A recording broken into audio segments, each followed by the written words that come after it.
Introducing myself, first it's me, Jay Prasad Dhimire, Admin Officer of Nepal Polytechnic Institute and moderator of today's program.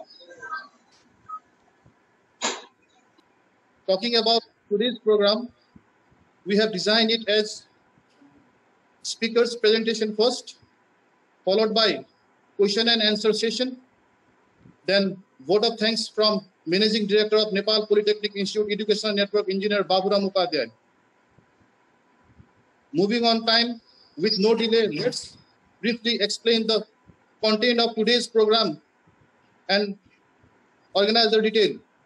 Nepal Polytechnic Institute being established in 2052 BS in the first and only institute in the country under private company with a motto to solve growing demand of skilled technical resources in the field of engineering, health, agriculture, and veterinary sciences, with a mission to provide consultancy and technical service in respective disciplines.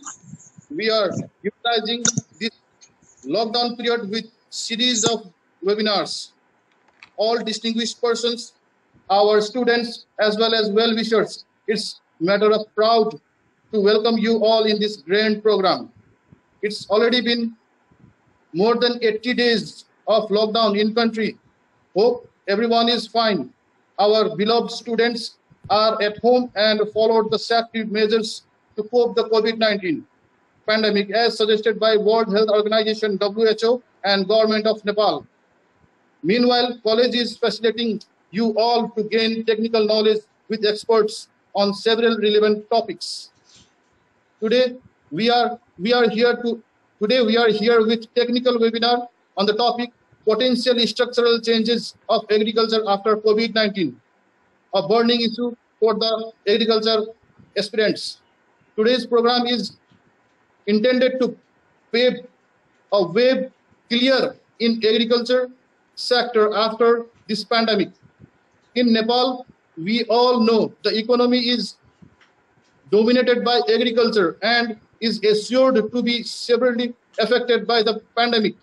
It's crucial time for agriculturists to show the multidimensional ways to reform the national GDP via agriculture progress. Hope today's program will enlighten the way we think about agriculture now and then. For the session, we have our speaker, Mr. Arun GC. Currently, he has been working as an Agriculture Extension Officer, Agriculture Development Strategy Coordination Section, Agriculture Development Division at the Ministry of Agriculture and Livestock Development. Furthermore, he is also working as adjunct faculty of King's College, IAS TU, and already served nation being national consultant at Food and Agriculture Organization, FAO.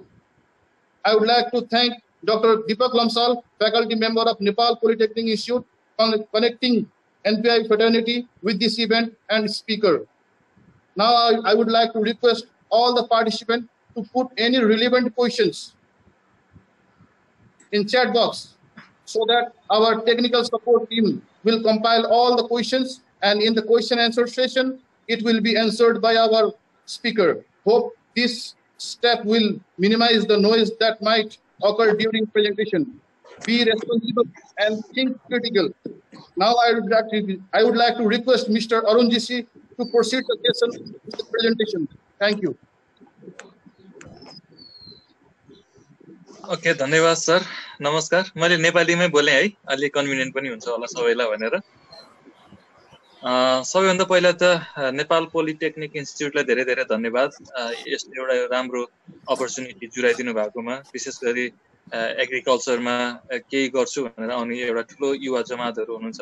त्यसलाई चाहिँ training गर्ने काम, त्यसलाई अझै grooming गर्ने काम यहाँले गरिरहनु भएको छ. आज विशेष गरी कोरोना भाइरसको एउटा ग्लोबल पेन्डेमिक छ. त्यो पेन्डेमिकमा हामी कसरी कृषि गुज्रिरहेको छ र यो ग्लोबल पेन्डेमिक पछि कृषिले कस्तो सेप लिन्छ होला, कुन बाटोमा हिँड्छ होला भन्ने विषयमा चाहिँ आज हामी छलफल गर्नेछौँ. विशेष गरी मैले केही आफ्ना अनुभवहरू यहाँ समस्या सेयर गर्छु सबैभन्दा पहिला. त्यसपछि यो सेसनलाई सबैभन्दा धेरैभन्दा धेरै इन्टरेक्टिभ बनाऊ भन्ने मेरो अनुरोध छ. यहाँहरूले अहिले सरले भन्नुभयो जस्तै गरेर च्याट बक्समा क्वेसनहरू चाहिँ मेसेज गर्न सक्नुहुन्छ। त्यसपछि हाम्रो टिमले त्यसमा क्वेसनहरूलाई सर्टिङ गरेर क्वेसनहरू पक्कै पनि सोध्नुहुनेछ र त्यसमा हामी जवाफ गरेर त्यसैमा छलफल गरेर यसलाई चाहिँ अगाडि बढाउने जमलको पक्कै पनि गर्नेछौँ। सबैभन्दा पहिला कसरी सुरुवात गरौँ भने कृषि भन्ने कुरा के हो त भन्ने विषयबाट नै यसको विषयको उठान गर्न जरुरी हुन्छ। कृषि भन्दाखेरि लामो समयसम्म र यही अगाडि मैले एउटा अनुरोध गरिहालेँ, सरले पनि अनुरोध गर्नुभएको थियो, कृपया सबैले चाहिँ माइक्रोफोन म्युट गरिदिनु होला ताकि यो चाहिँ इको आएर साउन्ड डिस्टर्बेन्स भइरहेको हुन्छ। त्यस कारणले सबैले माइक्रोफोन चाहिँ अफ गरिदिनु होला, त्यसमा अनुरोध छ। सबैभन्दा पहिला विश्वभरि नै कृषि भन्ने पेसा त्यति चासोको विषय, त्यति सबैको आकर्षणको विषय विश्वभरि नै छैन र नेपाल त्यसबाट अछुतो हुने कुरै भएन। त्यो हुनुका पछाडि केही फन्डामेन्टल कुराहरू छन्। पहिलो फन्डामेन्टल कुरा के हो भने तपाईले कृषिमा जतिसुकै काम गर्नुस् त्यसबाट आउने फाइदा, जुन परम्परागत खेतीलाई हामीले कृषिको रूपमा अहिले बुझिरहेको छौँ, मैले अहिले कृषि उद्यमलाई छोइरहेको छैन, त्यसलाई म पछि आएर जोड्छु। कृषि भनेर बुझिराख्दाखेरि त्यसबाट आउने फाइदाको हिसाबबाट, नाफाको हिसाबबाट हेर्नुहुन्छ भने निकै कम मात्रै त्यसबाट नाफा हुने गरेको देखिन्छ विश्वभरि नै, नेपालमा मात्रै होइन। अर्को महत्त्वपूर्ण समस्या के छ भने किसानहरूले जतिसुकै दुःख गरे पनि आफ्नो बजार मूल्य आफै राख्न सक्ने अवस्था छैन, विशेष गरी हाम्रो जस्तो विकासशील मुलुकहरूमा। र अर्को महत्त्वपूर्ण कुरा के हो भने तपाईले कृषि भनिसकेपछि दुःखको पेसाको रूपमा बुझिएको छ। खेतबारीमा जानु पर्यो, धुलो मैलो चलाउनु पर्यो हैन।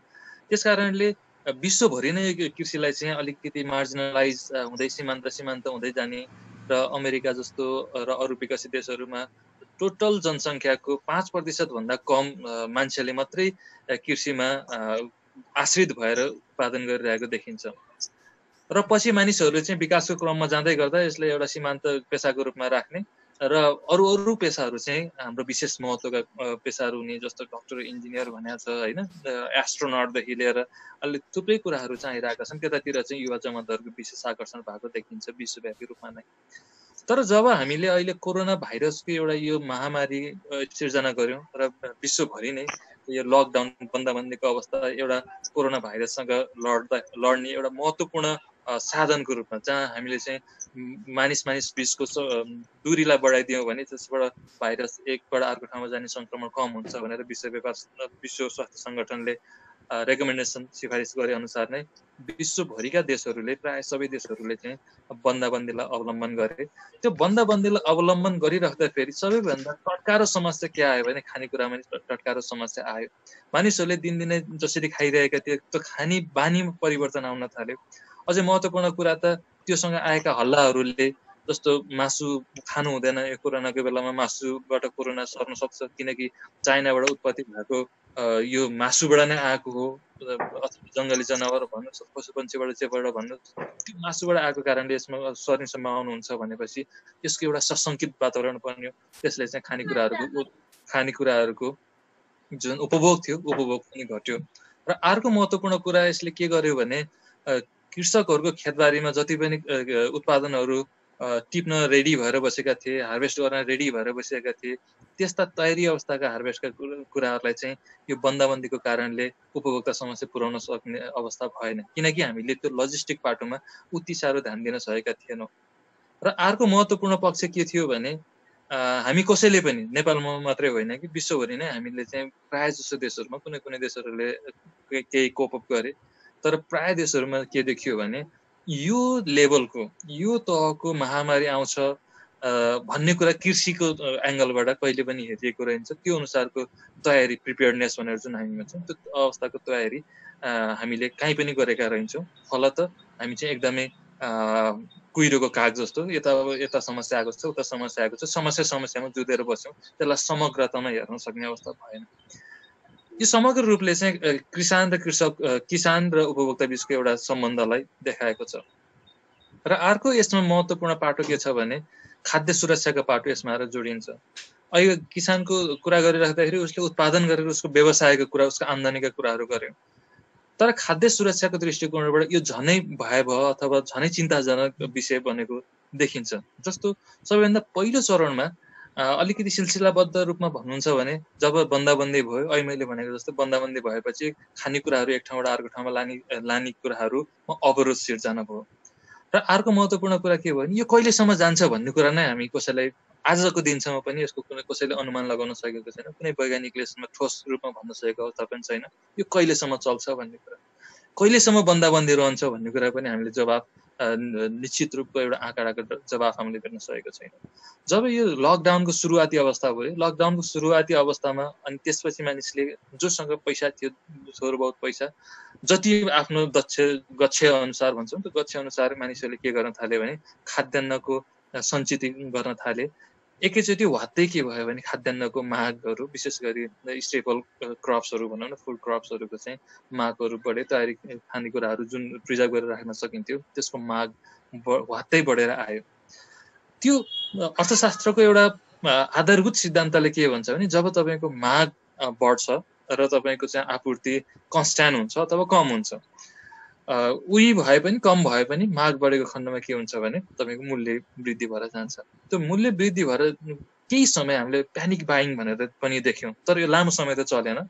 सुरुवाती अवस्था लकडाउनको सुरुवाती अवस्थामा एउटा खाले प्यानिक बाइङमा हामी सबै थियौँ। हामीले चाहिँ केही न केही खाद्यान्न जति सकिन्छ घरमा सुरक्षित गर्न, घरमा उलेर भण्डारण गर्न थाल्यौँ।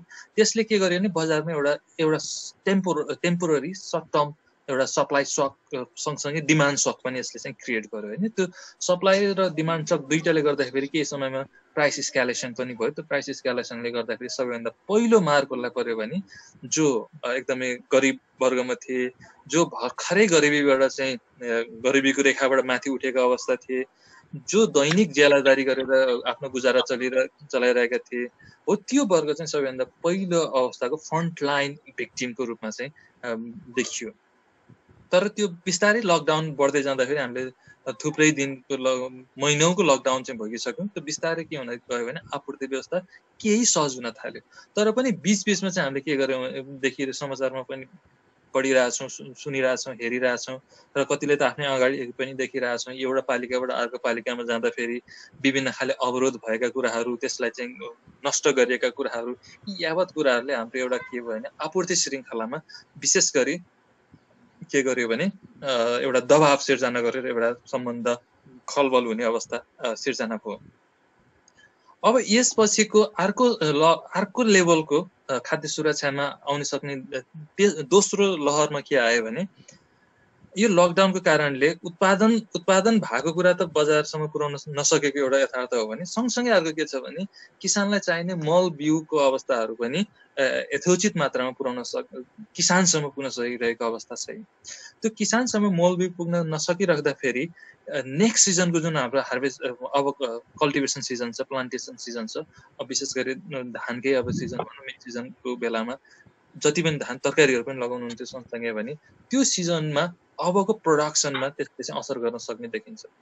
अझै महत्त्वपूर्ण कुरा के छ भने यसमा वित्तीय पहुँचका कुराहरू, वित्तीय उपलब्धताका कुराहरू यसमा महत्त्वपूर्ण गरेर आएका छन्। त्यो भन्न खोजेको के भने जब किसानले आफूले उत्पादन गरेका कुराहरू बेच्न पाएनन्, उनीहरूको खेतबारीमा नष्ट भयो, बाटोमै उनीहरूको सडेर जान पर्ने अवस्था अब बिचबिचमा अहिले समाचारमा भनेको जस्तो गरेर नष्ट गरियो किसानको उत्पादनहरू भने त्यसले के गर्यो भने किसानले जति आफ्नो उत्पादनबाट पाउने एउटा अपेक्षा गरेको थियो, कतिले ऋण खोजेर गरेका थिए होलान्, कसैले आफ्नै पुँजी परिचालनबाट गरेका थिए होलान्, तर त्यो आउने आम्दानीको अब त्यसबाट आउने आम्दानीको स्रोत चाहिँ त्यहाँ टुटेको अवस्था छ र एउटा खाले लिक्विडिटी प्रब्लम, फिनान्सियल प्रब्लमहरू एग्री बिजनेस लेभलमा, फार्म लेभलमा अथवा प्रोडक्सन युनिटमा जे भन्नुहोस् त्यो प्रोडक्सन युनिटमा चाहिँ फाइनेन्सियल क्राइसिसको अवस्था पनि छ।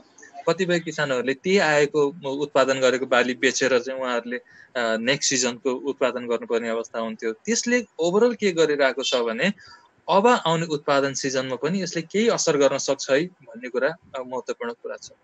त्यसपछिको अर्को महत्त्वपूर्ण कुरा के हो भने जुन यो हामी कोरोना भाइरस भन्दा जस्ट अगाडिसम्म पनि एउटा खाले विश्वव्यापीकरणको दबदबा थियो।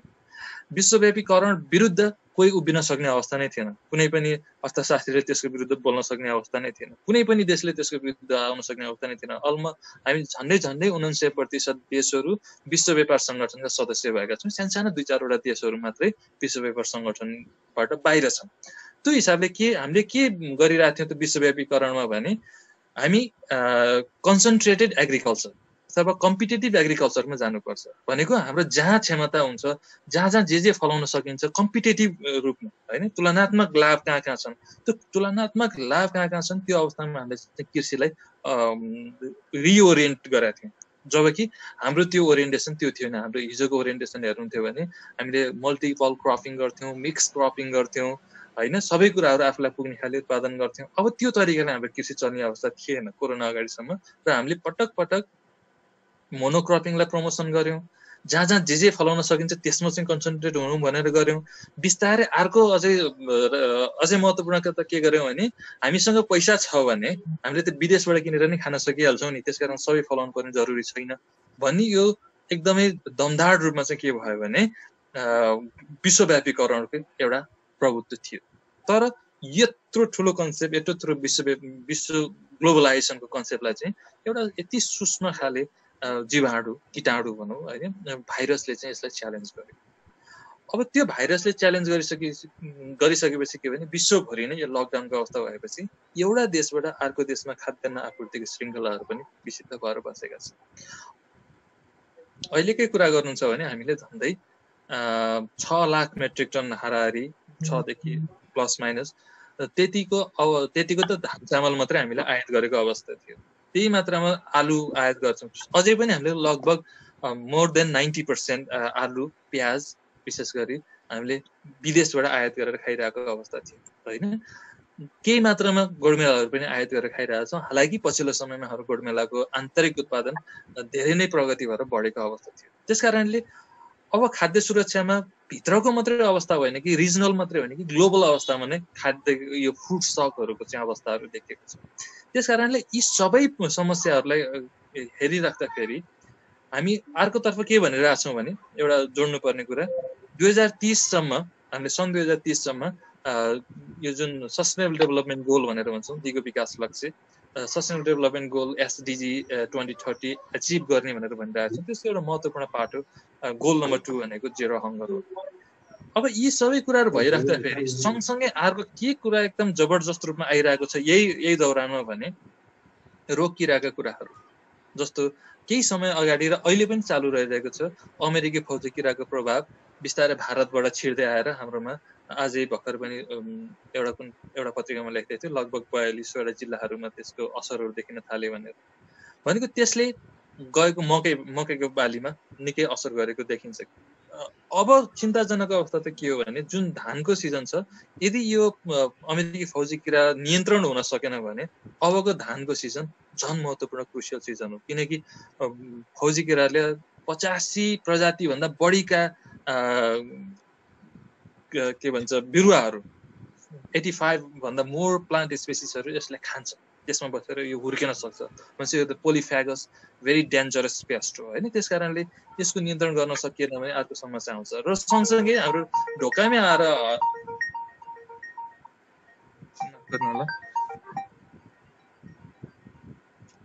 आएर फर्केको अर्को समस्या के हो भने सलह किराको कुराहरू चाहिँ हाम्रो के भयो ढोका इन्डियासम्मै जबरजस्त रूपमा आयो त्यसपछि चाहिँ गएर आजको दिनसम्म हाम्रो देशमा चाहिँ छिरिसकेको छैन यदि सलह छिर्यो भने अर्को लेभलको डिभास्टेसन आउने देखिन्छ तर पनि ग्लोबल रूपमा हेर्नुहुन्छ भने यो लोकस्टको प्रब्लम पनि एकदमै ठुलो भएर आइरहेको छ यसले ओभरअल खाद्य सुरक्षामा चाहिँ असर गरिरहेको अवस्था छ त्यो सँगसँगै अर्को जबरजस्त समस्या चाहिँ के हो भने जलवायु परिवर्तनका कुराहरू हामीसँग मनसुन सिजन हिजोआजबाट सुरु भयो त्यो पनि ढिलो गरी सुरु भयो भनेर भनेको छ तर हालाकि यो वर्षको मनसुन सिजन चाहिँ नर्मल नै हुने भनेर हाम्रो भूगर्भ मौसमविदहरूले चाहिँ प्रक्षेपण गरिरहनु भएको छ त्यो होस् किनकि हामी धेरै खेतबारीहरू अहिले पनि के छ भने आकाशे पानीमा नै भर पर्ने खाले हाम्रो छ सिंचाइ धन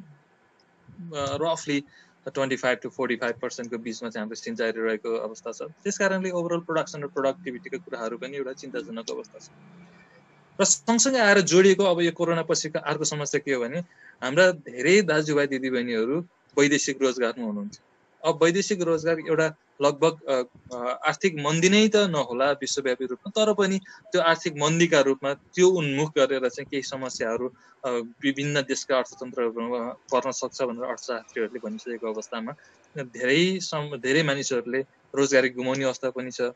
कति मानिसहरूले यो दौरानमा जुन एउटा पीडा भोग्नु पर्यो, मानसिक पीडा, एक्लै बस्नु परेको छ, जागिर छैन, घर फर्किन पाए हुन्थ्यो भन्ने अवस्था छ होइन। यो एउटा मानसिक अवस्थाले पनि म देशै फर्किन पाए, देशमै गएर केही गर्थेँ भन्ने पनि युवाको जमातहरू हुनुहुन्छ। त्यस कारणले एउटा ठुलो जमात, हामी बाहिर बसिरहनु भएको जमात यहाँ देशभित्र आउने एउटा सम्भावना देखिएको छ। र त्यो सम्भावना अर्को के छ भने त्यो युवा आइसकेपछि त्यो युवाको व्यवस्थापन कसरी गर्छौँ भन्ने अर्को महत्त्वपूर्ण कुरा छ। त्यो किन भनिरहेको छ भने हाम्रो कृषि क्षेत्रको उत्पादकत्वको कुरा गर्नुहुन्छ भने आज पनि हाम्रो लेबर प्रोडक्टिभिटी विश्वका धेरै देशहरूको तुलनामा निकै कम छ। हामीले जति कृषि क्षेत्रको उत्पादन गरिरहेका छौँ, क्षेत्रफलमा उत्पादन गरिरहेका छौँ र त्यसबाट जति कमाइरहेका छौँ, त्यो कमाउनेको तुलना गर्दाखेरि पर हेक्टर लेबरले पाउने प्रोडक्टिभिटी, लेबर प्रोडक्टिभिटी जुन भन्छौँ, त्यो लेबर प्रोडक्टिभिटी एकदमै न्यून छ। त्यो न्यून लेबर प्रोडक्टिभिटीको अर्थ के हो भने एउटा प्रोडक्सनै कम भइरहेको छ। सँगसँगै अर्को के हो भने त्यहाँ हामीले चाहिने भन्दा धेरै लेबरहरूको ओभर क्राउडिङ पनि भइरहेको छ। त्यो ओभर क्राउडिङलाई कसरी हटाउन सकिन्छ? कृषिमा मात्रै अहिले 75 संख्याहरू हुन्छ भने 2/3 जनता कृषिमा आश्रित भनेको छ।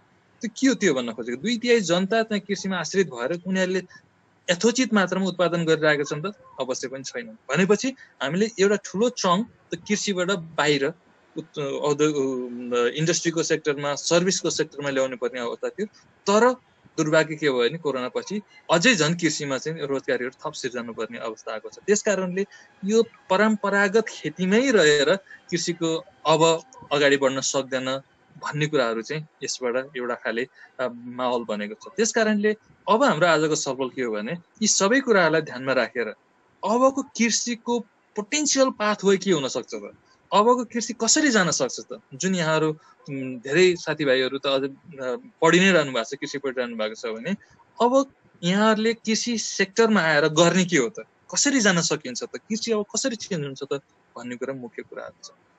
र यसको सबैभन्दा पहिलो कुरा के हो भने सरकारले कस्तो नीति ल्याउँछ भन्ने कुरा महत्त्वपूर्ण कुरा आउँछ। सरकारको पहिलो नीतिको कुरा के हो भने हामी केही अगाडि यहाँहरू सबैले सुन्नु पनि भयो होला, हाम्रो माननीय मन्त्रीज्यूले चाहिँ कृषिका अबको ओभरअल डिरेक्सनमा 5वटा कुराहरूले गभर्न गर्छ है भनेर उहाँहरूले कृषिको पञ्चनीति अन्तर्गत एउटा नारा पनि सार्वजनिक भएको छ कृषि मन्त्रालयबाट। त्यो भनेको सुरक्षित कृषि, संरक्षित कृषि, सुरक्षित बचत भनेर भनेको छ। त्यो संरक्षित कृषि, सुरक्षित बचत भित्र के छ भने सबैभन्दा पहिलो कृषिलाई संरक्षण कसरी गर्ने, पहिलो पार्टमा त्यो छ। संरक्षण, कृषिलाई संरक्षण कसरी गर्नु पर्यो भने अहिले मैले यावत कुराहरू जुन जोडेँ ती समस्याहरू, यावत समस्याहरूको कारणले के गरिरहेको छ भने कृषि आफैमा एउटा सुरक्षित भइरहेको छैन, संरक्षण भएको छैन। त्यसमा चाहिँ राज्यले यथोचित संरक्षण गर्न सकेको छैन। यसलाई चाहिँ खुल्ला बजारमा हामीले छोडिदियौँ, जो सक्छ त्यो लडत, जो सक्छ त्यो दगुर भनेर भन्यौँ। त्यो तरिकाले विश्वभरि नै कृषि अगाडि बढेको छैन र नेपालमा बढ्न सक्ने अवस्था छैन भनेर त हामीले भोगिरहेको अवस्था छ। त्यसको लागि पहिलो आउँछ संरक्षणको पहिलो भनेको नै अनुदान सहुलियतका कुराहरू आउँछ। हिजोको दिनसम्म हामीले के गर्यौँ भने अनुदानको लागि चाहिँ विशेष गरी प्रोजेक्ट बेस्ड प्रपोजल बनाउन लगाउने, प्रपोजलको इभ्यालुएसन गर्ने, त्यो प्रपोजलको आधारमा अनुदान दिने गर्छौँ। त्यसले धेरै हदसम्म लाभ लिन सकेन अथवा संस्थागत हुन सकेन भन्ने अहिले कृषि मन्त्रालयको आफ्नो आन्तरिक ठम्माइरहेको छ। त्यस कारणले अहिले यो नयाँ मुभमेन्टमा, नयाँ ओरिएन्टेसनमा भनेको के छ भने त्यस्ता अनुदानहरू स्रोतमा नै केन्द्रित गरिनुपर्छ। जसले त्यो प्रयोग गर्छ ऊ स्वतः त अनुदानको भागीदार हुन्छ। जस्तो उदाहरणको लागि कृषकले गर्ने कृषि उत्पादनका कुराहरूमा, कृषि सामग्रीका कुराहरूमा जति पनि आउँछ त्यो स्रोतमा नै अनुदान गर्छ। जसले मल हाल्नुहुन्छ उहाँ मलमा अनुदानित मल भइसकेपछि जसले मल हाल्नुहुन्छ उहाँले अनुदान भोग्नुहुन्छ। जसले त्यो उन्नत बिउ लगाउनुहुन्छ उहाँले अनुदान स्वतः त्यसैमा इन्भेस्ट भएर आउनुपर्छ, आउँछ। ताकि नाकि त्यसलाई चाहिँ के गर्नु पर्यो, कुनै प्रोजेक्ट लेख्ने, प्रपोजल बनाउने, त्यसपछि गएर वर्षौँ हामीले एउटा अध्ययन पनि गरेका थियौँ। झन्डै एउटा प्रपोजलको लागि 3 देखि 5 वर्षको अवधिमा लागेको भेट्यो। त्यो 3 देखि 5 वर्ष भनेको त धेरै ठुलो अवधि हो नि यो कृषिको केसमा कुरा गर्दाखेरि त। 3 महिनामा हामीले चाहिँ एउटा बाली लिएर अर्को बालीमा गरिसक्छौँ अथवा 3 महिनापछि चाहिँ हामी यो कृषि मन पर्दैन भने छोडेर हिँड्ने अवस्था आउँछ। त्यसकारणले यो लामो समय हामीले होल्ड गर्न हुँदैन भनेर त्यसरी अब अनुदान जति स्रोतमा नै केन्द्रित गर्ने भन्ने पहिलो कुरा आयो। मल, बिउ, पानी यी जति पनि छ त्यसमा चाहिँ अनुदान दिने। अर्को भनेको प्राविधिक सेवा। हिजोको दिनमा हाम्रो प्राविधिक सेवाहरू अलिकति एउटा मोमेन्टम लिएको थियो। त्यो प्राविधिक सेवा त्यति इफेक्टिभ अझै पनि भइसकेको थिएन कभरेजको हिसाबले पनि। अब त्यसलाई चाहिँ अलिकति व्यापक गर्नुपर्छ। संघीयतामा अहिले नेपाल गइसकेको अवस्थामा संघीय संरचनाहरूमा यथोचित कृषिका प्राविधिकहरू पुगेका छैन र त्यो कृषिका प्राविधिकहरू त्यसमा भर्ना गर्नुपर्छ। अझै त्यसमा चाहिँ थप के भनेको छ भने जस्तो यहाँहरू पढ्दै हुनुहुन्छ, अध्ययन गरिरहनु भएको छ, यहाँहरूको जस्तो विद्यार्थीहरूलाई पनि कसरी त्यसमा चाहिँ पढ्दाखेरिदेखि नै कृषिमा एउटा कृषि उद्यमशीलता विकास गर्नको लागि कसरी जोड्न सकिन्छ त। जस्तो एउटा सामान्य रूपमा अहिले कृषि प्रधानमन्त्री कृषि आधुनिकीकरण परियोजनामा कृषि तथा पशुपन्छी विश्वविद्यालयको एउटा ली प्रोग्राम कोलाबोरेसन छ। उहाँले चाहिँ रिसर्चको पाटोमा सहयोग गरिरहनु भएको छ इन्टर्नको रूपमा। त्यस्तै गरेर अझै यसलाई व्यापकता कसरी दिन सकिन्छ, प्राविधिक रूपमा नभइकन उद्यमशीलता विकासमा यसलाई कसरी जोड्न सकिन्छ भनेर त्यो पनि कार्यक्रम अहिले विशेष गरी प्राविधिक शिक्षालयहरूबाट हामीले चाहिँ विद्यार्थीहरू पढ्दै गर्दाखेरि कमाउँदै पनि गर्नुपर्छ है भन्ने हिसाबले पढ्दै कमाउँदैका कार्यक्रमहरू पनि यही आर्थिक वर्षबाट लन्च भएका छन्। र अर्को कुरा के हो भने कृषिलाई कसरी संरक्षित गर्नुपर्छ भन्दाखेरि कृषि आफैमा पनि एउटा मौसम जलवायुसँग चाहिँ संवेदनशील कुराहरू है, मैले जलवायु परिवर्तनका कुराहरू गरेँ। त्यसकारणले बिमाका कुराहरू विशेष गरी त्यसलाई इफेक्टिभली लागू गर्नुपर्छ भनेर भनिरहेको छ। जस्तो अहिले कृषि बिमा तथा कृषि तथा बाली तथा पशुपन्छी बिमा भनेर यहाँले सुनिरहनु भएको छ। हामीले विभिन्न निर्जीवन बिमा कम्पनीहरूबाट गरिरहेको छ। तर विशेष गरी लाइभस्टकको केसमा सम्भाव यो सेटिस्फ्याक्टरी देखिन्छ। तर अझै पनि कृषि बाली बिमाको रूपमा हेर्नुहुन्छ भने चाहिँ त्यो त्यति फाइदाजनक अथवा त्यति एउटा आकर्षण अथवा त्यसलाई चाहिँ अलिकति प्रभावकारी रूपमा कार्यान्वयन भएको जस्तो हामीले पाएका छैनौँ। त्यसलाई अब यसलाई अझै कसरी इफेक्टिभ लान सकिन्छ त भन्दाखेरि एउटा सुरक्षण स्किम जुन कृषि विकास ब्याङ्कले चाहिँ अलिक अगाडिबाट लागू गरेको थियो, त्यो बाली सुरक्षण योजनालाई अलिकति लामो तरिकाले लिएर जाने कि भनेर त्यसमा पनि छलफल भएको थियो। यो अलिकति त्यसमा पनि काम भएको छ, त्यो अझै यसमा बढ्नेछ। र तेस्रो कुरा भनेको चाहिँ कृषक आफैका बिमा पनि, कृषक आफू पनि त सुरक्षित हुनु पर्यो नि। त्यसकारणले कृषकका बिमाका कुराहरू पनि यही वर्षबाट सुरु भएको छ। जो कृषिमा गरिरहेको छ भने उसको जीवन बिमादेखि लिएर अहिले हामीले सुरुवात दुर्घटना बिमाबाट गरेका छौँ। कृषकको दुर्घटना बिमाको चाहिँ बाली बिमा सँगसँगै पशुपन्छी बिमा सँगसँगै त्यसलाई जोडेर हेरिरहेका छौँ। कृषक आफू पनि हुनु पर्यो। सँगसँगै अहिले हामीले छलफल गरिरहेको उसको सम्पत्तिका बिमाका कुराहरू र जीवन बिमाका कुराहरू पनि त्यसमा जोड्न खोजिरहेका छौँ। र अर्को कृषकलाई संरक्षित गर्ने तरिका केमा छलफल भइरहेको छ भने जुन हाम्रो सामाजिक सुरक्षा योजनामा कृषक बाहेक अरू सबै चाहिँ इनरोल्ड हुन सक्ने अवस्था छ। किनकि कामदारले चाहिँ कन्ट्रिब्युट गर्नुपर्छ, अर्को काम लगाउने जसले चाहिँ काम लगाइरहेको छ काम लगाउनेले चाहिँ कन्ट्रिब्युट गर्नुपर्ने हुन्छ। तर कृषकलाई त कसैले काम लगाएको होइन, ऊ त एउटा स्वरोजगारको अवस्था हो। त्यो स्वरोजगारको अवस्था कसरी गर्ने भन्ने कुरा त्यसमा त्यति खुलेको छैन। र हामीले चाहिँ अहिले के छलफल गरिरहेको छौँ यो अझै पनि मूर्त भइसकेको छैन। हाम्रो अहिले छलफल चाहिँ के हो भने कृषकले आफूले हाल्नुपर्ने कृषकले हाल्छ र जुन रोजगारदाताले हालिदिनु पर्ने कन्ट्रिब्युसन थियो त्यो कन्ट्रिब्युसन चाहिँ सरकारले केही हदसम्म, सबैलाई त धान्न कसरी सकिन्छ तर कुन तरिकाले जान सकिन्छ केही हदसम्म त्यो चाहिँ सरकारले वहन गरिदिएर त्यो पनि एउटा स्किममा राखौँ भन्ने कुरा भइरहेको छ। अर्को महत्त्वपूर्ण कुरा कृषि ऋणका कुराहरू। कृषि ऋणमा पछिल्लो तथ्याङ्कहरू हुन्छ भने राष्ट्र ब्याङ्कको तथ्याङ्क अनुसार झन्डै 50 अर्ब अनुदानित हामीले जुन नेपाल सरकारले लिएको छ 2075 मा पछिल्लो अपडेट आएको छ कार्यविधि, त्यसले चाहिँ 5% अनुदान लोनको इन्ट्रेस्ट रेट जुन हुन्छ त्यो इन्ट्रेस्ट रेटमा 5% सब्सिडी दिने भनेर भनेको छ। त्यो 5% सब्सिडी दिँदाखेरि कतिपय ब्याङ्कहरूको 2% सम्म लोन आएको छ, 2% सम्म कृषिको लोन लिन सक्ने अवस्थाहरू भएको छ। तर 50 अर्ब पनि गइसकेको छ। 50 अर्ब भनेको सानो रकम होइन हैन। तर त्यो 50 अर्ब साँच्चै कृषिमा गयो त, साँच्चै नै माटोमा 50 अर्ब खन्नेको भए त अलिक ठुलै उथलपुथल हुन पर्थ्यो भन्ने हाम्रो आशंका। किनकि हामीले त्यो ठोस अध्ययन गरि नसकेका कारणले यही हो भन्न सक्ने अवस्था त छैन। त्यसकारण यसलाई कसरी इफेक्टिभ बनाउन सकिन्छ भन्ने अर्को हाम्रो छलफलको विषय छ। अझै यो छलफल टुङ्गिसकेको छैन। एक हदको प्रोग्रेसन यो बजेटबाट पनि तपाईले देख्न सक्नु भएको छ।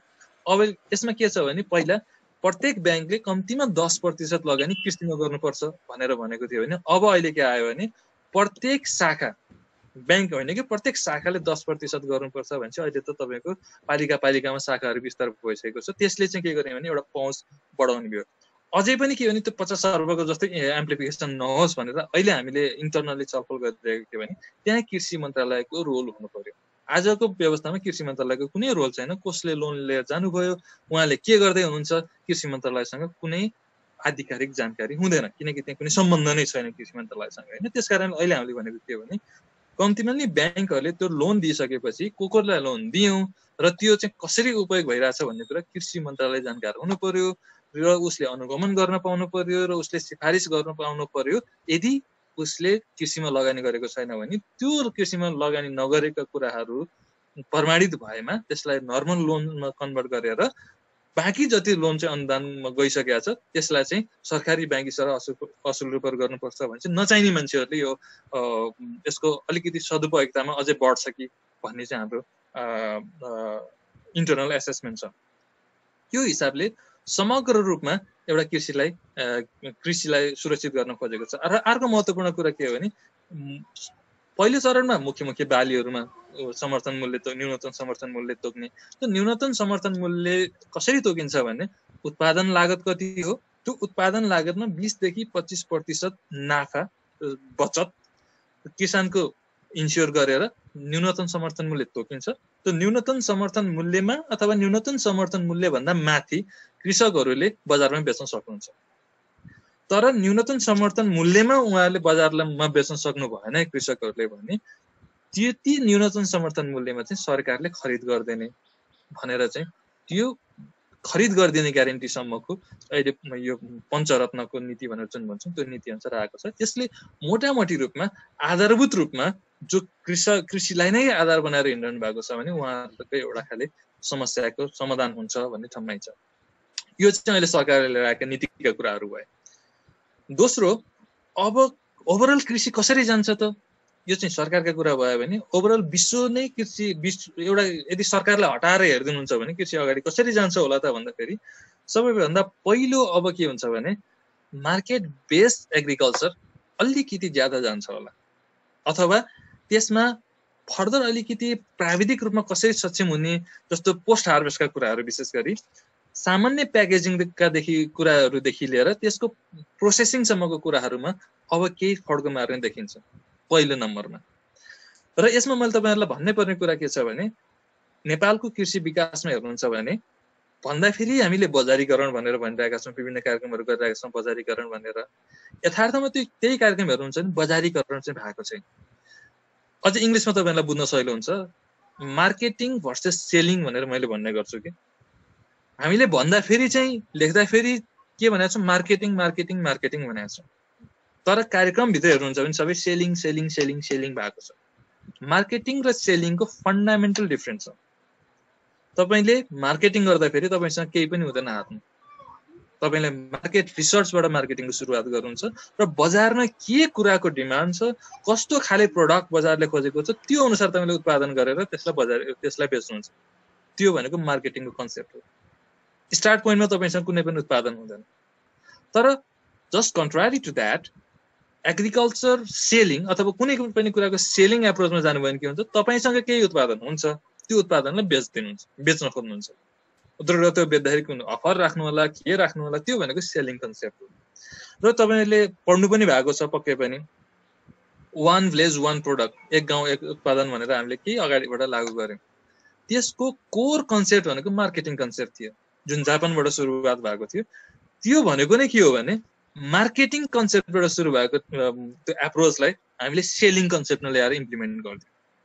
के गर्यौँ, यहाँ लागू गर्दाखेरि जहाँ जे फल्छ त्यसैको चाहिँ एक गाउँ एक उत्पादन भनेर राख्थ्यौँ र जे फल्यो त्यो फलेकोलाई कसरी बेच्न सकिन्छ, सरकारले किनिदिएन अथवा बजारले किनिदिएन भनेर चाहिँ यो अलिकति समस्याहरू पोख्ने कामहरू मात्रै गर्न थाल्यौँ। हालाकि यदि तपाईँले मार्केटिङ गर्नु भएको छ भने मैले कहाँ बेच्छु भन्ने कुरा तपाईँले उत्पादन गर्नुभन्दा पहिला क्लियर हुनुपर्छ। त्यो सामान बजारमा बिक्छ कि बिक्दैन उत्पादनभन्दा पहिला तपाईँ क्लियर हुनुपर्ने हुन्छ। त्यस कारणले अब तपाईँहरू जुन कृषिको उद्यममा आउनुहुन्छ, कृषि उद्यम भनेर, त्यति बेला सेलिङ कन्सेप्ट भनेको मार्केटिङ कन्सेप्टमा आउनु पर्यो। कुन ठाउँमा के फल्छ, कुन ठाउँमा कहिले के फल्छ मात्रै होइन कहिले फल्छ पनि महत्त्वपूर्ण कुरा हुन्छ।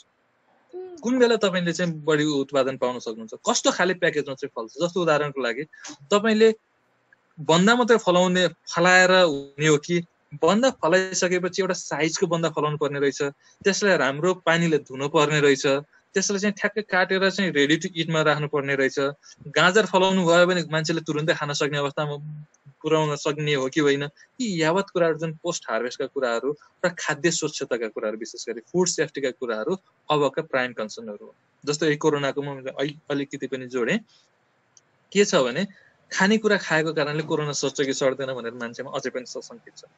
यदि हामीले चाहिँ राम्रो प्रोडक्सन प्याकेज गरेको भए, प्याकेजिङ राम्रो गर्न सकेको भए यसले एउटा केही सेप लिन सक्थ्यो। आज हामीले चाहेर नचाहेर खानेकुरा सकेसम्म कम खान खोजेका छौँ, किनकि त्यो कोरोनासँगको सम्पर्क हामीले सबै सकेसम्म कम गर्न खोजेका छौँ।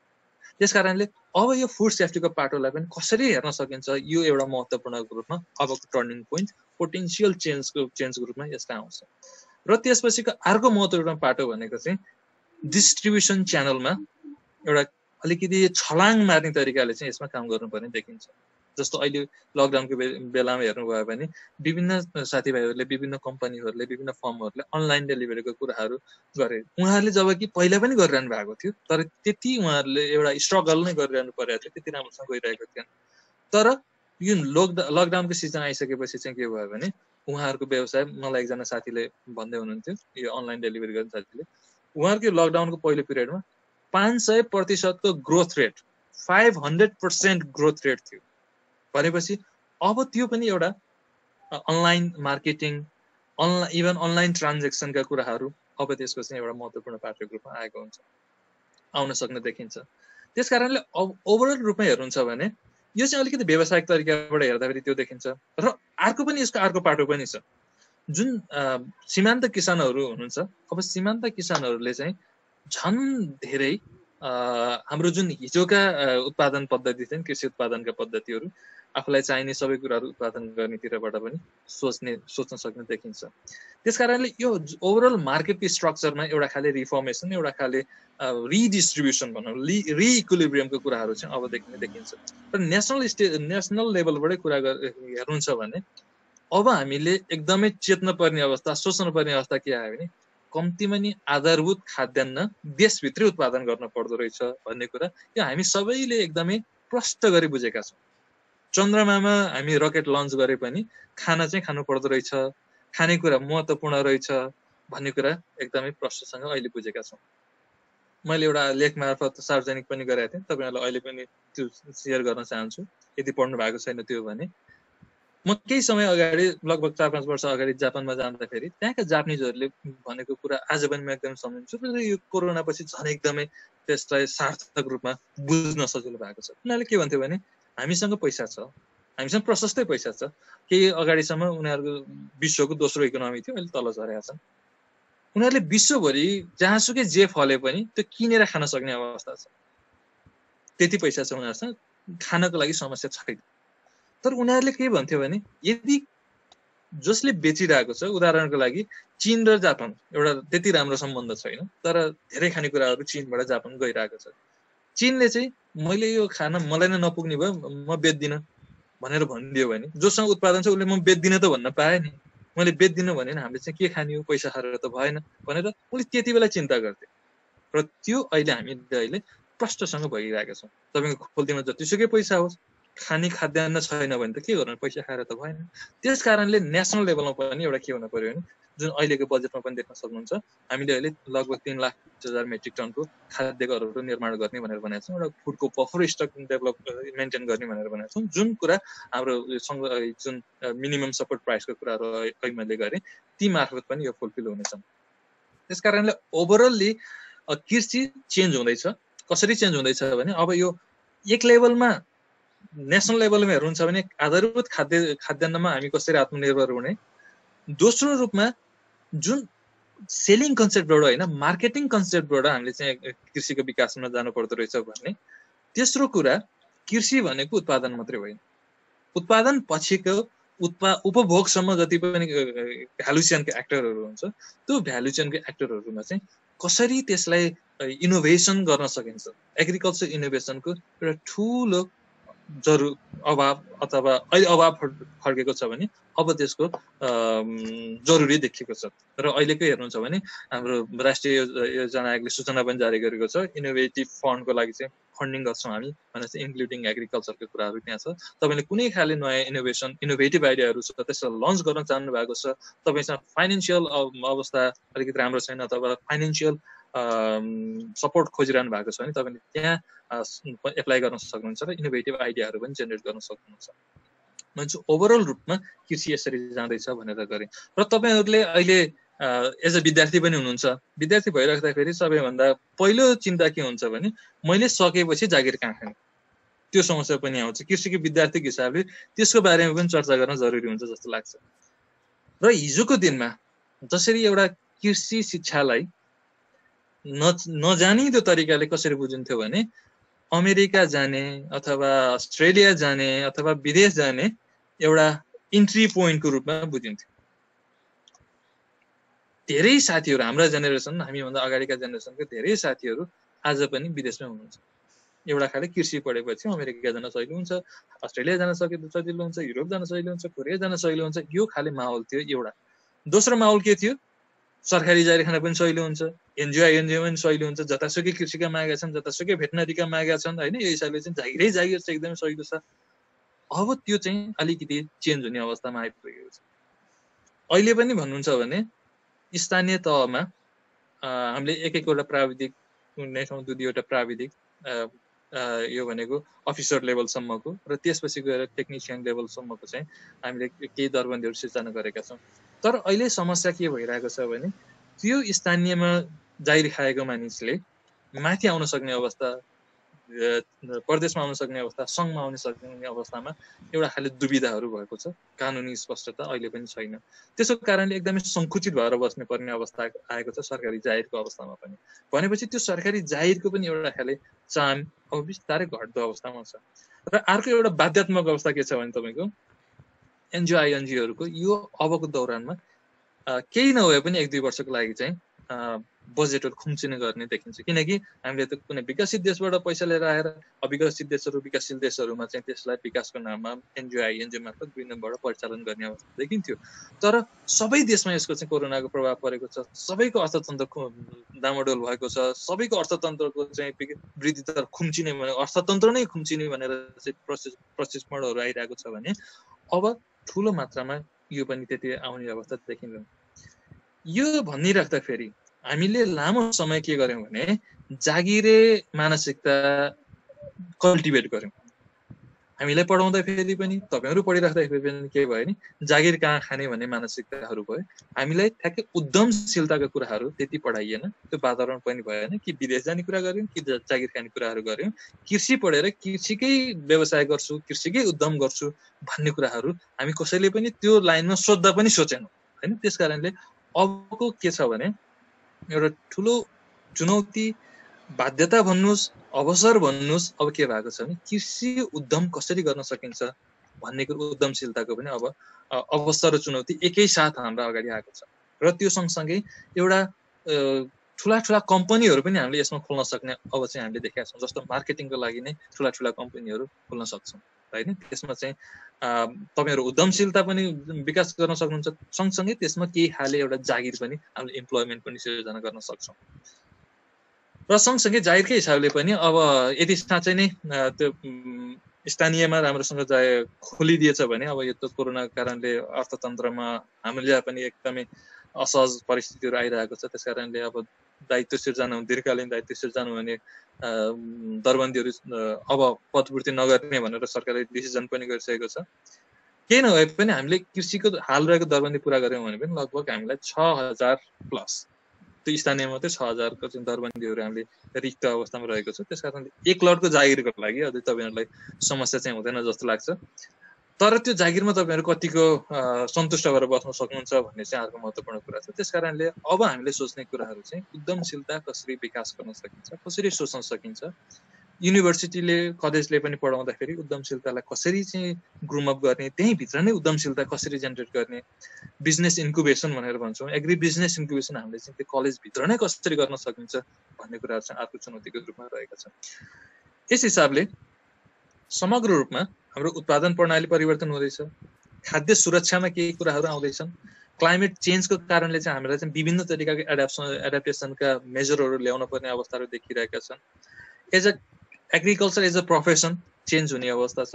अब एग्रिकल्चर भनेको त्यो धुलो मैलो गरिबले मात्रै गर्ने कार्य पेसाको रूपमा रहेको छैन। धनाढ्यहरूले चाहिँ अब खेतीहरू गर्न थालेका छन्। पछि कतारको त तपाईँले हेर्नुभयो भने मस्ट इम्प्रेसिभ रिसेन्ट इक्जाम्पल तपाईँले हेर्न सक्नुहुन्छ। जब कतारलाई उसका छिमेकीहरूले नाकाबन्द गरे, ऊ एकदम मरुभूमिको देश थियो, माटो भन्ने कुरा थिएन, त्यस्तो ठाउँमा उसले 2015 को कुरा 2015 मा जब नाकाबन्दी लगाए त्यसपछि चाहिँ के भयो भने यति चाँडै उसले चाहिँ आफ्नो विकास गरे नि। जस्तो दुधमा लगभग आत्मनिर्भर भएको छ।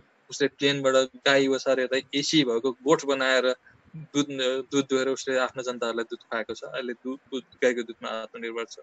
उसले हरिया तरकारीहरूको लागि चाहिँ म्यासिभ सहरी खेतीको रूपमा जुन हामीले हाइड्रोपोनिक्स एरोपोनिक्स भनेर जुन भन्छौँ, विशेष गरी उनीहरू हाइड्रोपोनिक्समा गएका थिए। हाइड्रोपोनिक्सका ठुला ठुला फार्मबाट अहिलेको अवस्थामा हेर्नुहुन्छ भने लगभग ताजा तरकारीको पनि उनीहरूले फ्रेस भेजिटेबल लिफी भेजिटेबल विशेष गरी तिनीहरूको उत्पादन आफूले पुर्याइरहेको अवस्था छ। अब उनीहरूको नेक्स्ट स्टेप भनेको स्टेपल क्रप पनि कसरी अब अर्बन एग्रिकल्चर अथवा प्रोटेक्टेड एग्रिकल्चरको रूपमा विकास गर्न सकिन्छ भनेर नेक्स्ट लेभल उनीहरू स्टेपल क्रपमा पनि गरिरहेका छन्। भनेपछि यो तरिकाको अब अर्बन एग्रिकल्चरको पनि हाम्रो चाहिँ एउटा महत्त्वपूर्ण पाटोको रूपमा अगाडि आउँछ। जस्तो आजकै दिनमा अहिले पछिल्लो समय हेर्नुहुन्छ भने सहरी खेती, कौशी खेती, किचन गार्डन, रुफटप गार्डन होइन, इन हाउस इन्डोर गार्डन, हाइड्रोपोनिक्सका कुराहरू विभिन्न रूपमा चाहिँ आइरहेको छ। यसमा तपाईँहरू आफै एउटा टेक्नोलोजी डेभलपमेन्टका कुराहरू, आफ्नो व्यवसायका कुराहरू गर्न सक्ने अवस्था हुन्छ।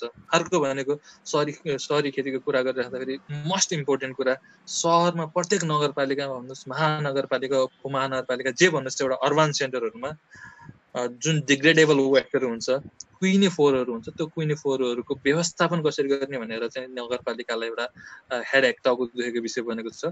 त्यही कुइने फोहोरहरूलाई हामीले चाहिँ मलमा परिणत गरेर सहरी कृषिको लागि एउटा बेस्ट अल्टरनेटिभ जुन रासायनिक मलहरूको अहिले युज इम्पोर्ट गरिरहेको छ, अहिले पनि हामीले झन्डै 11 अर्ब रुपियाँ हामीले त्यो रासायनिक मललाई छुट्याउनु परेको छ। त्यसको एउटा इफिसियन्ट युटिलाइजेसनबाट हामीले आफ्नै विशेष गरी केही नभए पनि लिफी भेजिटेबल, फ्रेस लिफी भेजिटेबललाई चाहिँ अर्बन र पेरी अर्बनबाट अगाडि बढाउन सक्ने देखिन्छ। र अर्को महत्त्वपूर्ण कुरा भनेको यो ताजा तरकारी र फलफुलको विशेष कन्जम्सन सेन्टर भनेको अर्बन एरिया नै हो। त्यो अर्बन एरियालाई फोकस गरेर त्यो पेरी अर्बन एग्रिकल्चरलाई हामी कसरी डेभलप गर्न सकिन्छ भन्ने चाहिँ अबको मुख्य हाम्रा चाहिँ अलिकति ट्रान्सफर्मिङ वेहरू अथवा यो स्ट्रक्चरल चेन्ज, एग्रिकल्चरको स्ट्रक्चरल चेन्जको रूपमा चाहिँ त्यसरी अगाडि बढेको देखिन्छ। मैले अहिले आफ्नो कुराहरूलाई यतिमै टुङ्गाउन चाहन्छु र यहाँहरूको प्रश्नबाट त्यसैमा छलफल गरेर अगाडि बढाउने अनुमति चाहन्छु। हस्, धन्यवाद।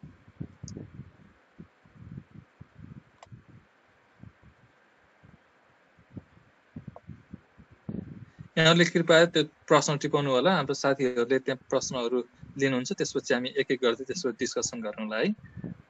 साथीहरू कता हुनुहुन्छ?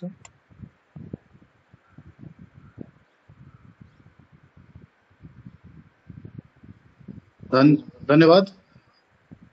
Personally, as well as on the behalf of Nepal Polytechnic Institute, I would like to thank Mr. GC for his wonderful session. With no delay, I would like to request our technical team to convey the question as collected from the chat box to our speaker. Thank you.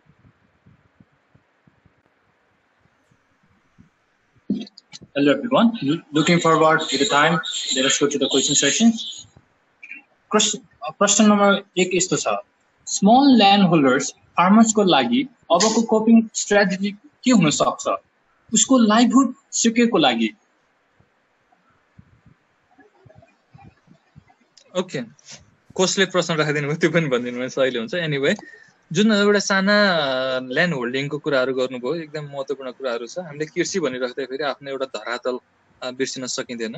आज पनि हेर्नुहुन्छ भने राष्ट्रिय तथ्याङ्कलाई हेर्नुहुन्छ भने हाम्रो majority farmer भनेको लेस देन 0.5 हेक्टर होल्डिङ भएका कृषिका होल्डिङहरू छन् होइन। त्यस कारणले लेस देन 5%बाट उसले आफ्नो जनजीविका चलाउने, छोराछोरीलाई पढाउने, घर गुजारा सबै चलाउनेदेखि लिएर सबै कुराहरू गर्नुपर्ने अवस्था आएको छ। त्यस कारणले अब हामीले अलिकति रिथिङ्किङ गर्नुपर्ने चाहिँ के आएको छ भने, जस्तो कृषि भनेर कसरी डिफाइन गर्ने, कृषिलाई बिजनेसको रूपमा अथवा उसको मेजर स्टेबल लाइभलीहुड भनौँ न, कृषि कर्म गरेर नै उसले बाँच्न सक्ने अवस्था कसरी सिर्जना गर्ने भन्दाखेरि जुन अहिले मैले भने मिनिमम सपोर्ट प्राइसको कुराहरू, मिनिमम सपोर्ट प्राइस तोकिसकेपछि त्यसले एउटा आधारभूत आँकडा दिन्छ। तपाईले कुन खेती गर्नुभयो भने, कति क्षेत्रफलमा खेती गर्नुभयो भने न्यूनतम तपाईलाई कति आउँछ भन्ने कुरा एउटा सालाखाला हिसाब गर्न सक्नुहुन्छ। एउटा इन्कम बेन्चमार्किङको कामहरू अब हुन्छ। अहिले त तपाईँ एकदम अनप्रेडिक्टेबल हुनुहुन्छ, तपाईँको कति आउँछ आम्दानी थाहा छैन, गरिसकेपछि बल्ल थाहा हुन्छ। भनेपछि अब यो मिनिमम सपोर्ट प्राइसले चाहिँ तपाईँले के खेती गर्नुभयो भने कम्तीमा त यति चाहिँ कमाउँछु है भन्ने कुरा एस्योर गर्न सक्ने अवस्था आउँछ। त्यसपछि चाहिँ अब तपाईँले कसरी जाने भन्ने कुराहरू आउँछ। विशेष गरी जो साना किसान, स्मल होल्डिङ किसानहरू हुनुहुन्छ, उहाँहरूलाई अब हामीले चाहिँ एउटा अलिकति पोलिसीगत रूपमा नै रिथिङ्किङ गर्नुपर्ने के छ भने कृषि एज अ लाइभलीहुड भन्दाखेरि कतिसम्म गर्यो भने अथवा कतिसम्म आम्दानी उसले सुनिश्चित गर्न सक्ने अवस्था आयो भने उसलाई कृषि भन्ने भनेर सोच्नुपर्ने अवस्था हो कि भनेर व्यक्तिगत रूपमा मलाई चाहिँ लाग्छ। जस्तो उदाहरणको लागि अमेरिकाको कुरा गर्नुहुन्छ भने उनीहरूले के गर्छन् भने $10,000 एनुअल, $10,000 भन्दा तल यदि कसैले आम्दानी गर्छ र खेती गरिरहेछ भने उसलाई फार्मर भनेर भन्छन्। उनीहरूलाई किचन गार्डनको रूपमा चाहिँ त्यसलाई डिफाइन गरेको छ। उसको छुट्टै प्याकेज हुन्छ, उसलाई चाहिँ एउटा कसैको बाध्यता होला गर्ने, कसैको रहर होला, तर त्यो चाहिँ कृषि एज अ लाइभलीहुडको रूपमा अगाडि बढ्दैन भनेर उसले राष्ट्रिय एउटा मानक बनाएको छ। त्यसै गरेर हाम्रो कम्तीमा पनि यति आम्दानी भन्दा कम हुने भयो भने त्यसलाई चाहिँ किसान नमानिकन उसलाई अर्को एप्रोचबाट हेर्नुपर्छ कि कृषि नगर भन्न खोजेको होइन, कृषि गर्ने, तर उसको चाहिँ अझै सेफ्टी नेट चाहिँ अझै स्ट्रङ बनाउनु पर्छ कि उसको सोसियल सेफ्टी नेट उसलाई चाहिँ अझै प्रोटेक्ट गर्नुपर्छ कि भन्ने तरिकाले पनि हामीले सोच्नु पर्ने जरुरी देखिन्छ। त्यसकारण उसले सबैभन्दा पहिला के छुट्याउनु पर्यो भने उसले आफूलाई बिक्री गर्न खोजिरहेको छ अथवा आफ्नो घर जोटार्नलाई खेती गर्न खोजिरहेको छ, त्यो रूपमा छुट्याउँदैछौँ। मैले अहिले मेरो प्रस्तुतिमा भन्न चाहिँ बिर्सिएछु। अहिले हाम्रो ल्यान्डमार्क प्रोग्राम चाहिँ अहिले इयरमार्क प्रोग्राम के गर्दैछौँ भने कृषक दर्ताका कुराहरू अस्ति मन्त्रीज्यूले संसदमा पनि भनिसक्नु भएको छ। यो वर्षबाट हामीले के गर्दैछौँ, सबै कृषकहरूलाई दर्ता गर्दैछौँ। त्यो दर्ता गरेपछि विशेष गरी यो कृषक दर्ता बुझ्नु पर्ने कुरा चाहिँ के छ भने सबै कृषक होइन कि अहिले पहिलो चरणमा हामीले दर्ता गर्न खोजेको कृषक हो भने जसले नेपाल सरकार भन्दाखेरि स्थानीय सरकार, प्रदेश सरकार, सबै नेपाल सरकारले प्रदान गरेका सेवा सुविधा लिन चाहनुहुन्छ भने त्यो सिस्टममा आबद्ध हुनु पर्यो। जुनसुकै सेवा सुविधा कृषि सम्बन्धीका भनेपछि त्यो भएपछि कसले के कति सेवा सुविधा लिएछ, कसले के गरेछ भन्ने आधारभूत तथ्याङ्क हामीलाई आउँछ भन्ने हिसाबले त्यो कृषक दर्ता सुरु गरिरहेका छौँ। त्यसपछि बिस्तारै हामीले सबै त्यो दर्तामा एउटा सेन्ट्रलाइज रूपमा लान खोजिरहेका छौँ र सबैमा आउँछ। र यो स्मल होल्डिङको लागि दुई तरिका लागि मैले भने यदि उहाँले व्यवसाय गर्नुभएको छ भने अब उहाँहरूलाई चाहिँ हामीले के गर्नु पर्यो, हामीले कन्ट्र्याक्ट फार्मिङमा होला अथवा के भन्छ सामूहिक खेतीमा होला, सहकारी खेतीमा होला, कसरी हुन्छ स्केल अफ इकोनोमी कसरी पुर्याउन सकिन्छ त्यो तरिकाले सोच्नुपर्छ। यदि उहाँले चाहिँ व्यापारको लागि गर्नु भएको छ, व्यवसायको लागि भने होइन, आफ्नै लागि खेती गर्नु सक्नु भएको छ भने उहाँलाई अझै स्ट्रङ सोसियल सेफ्टी नेट दिएर उहाँलाई कम्तीमा नि एउटा खेती गरेकै कारणले गरिबीको रेखामुनि बस्न नपर्ने अवस्था चाहिँ हामीले सोच्नुपर्छ। हस्, थ्याङ्क यू। अर्को क्वेसनको लागि अनुरोध गरेँ मैले।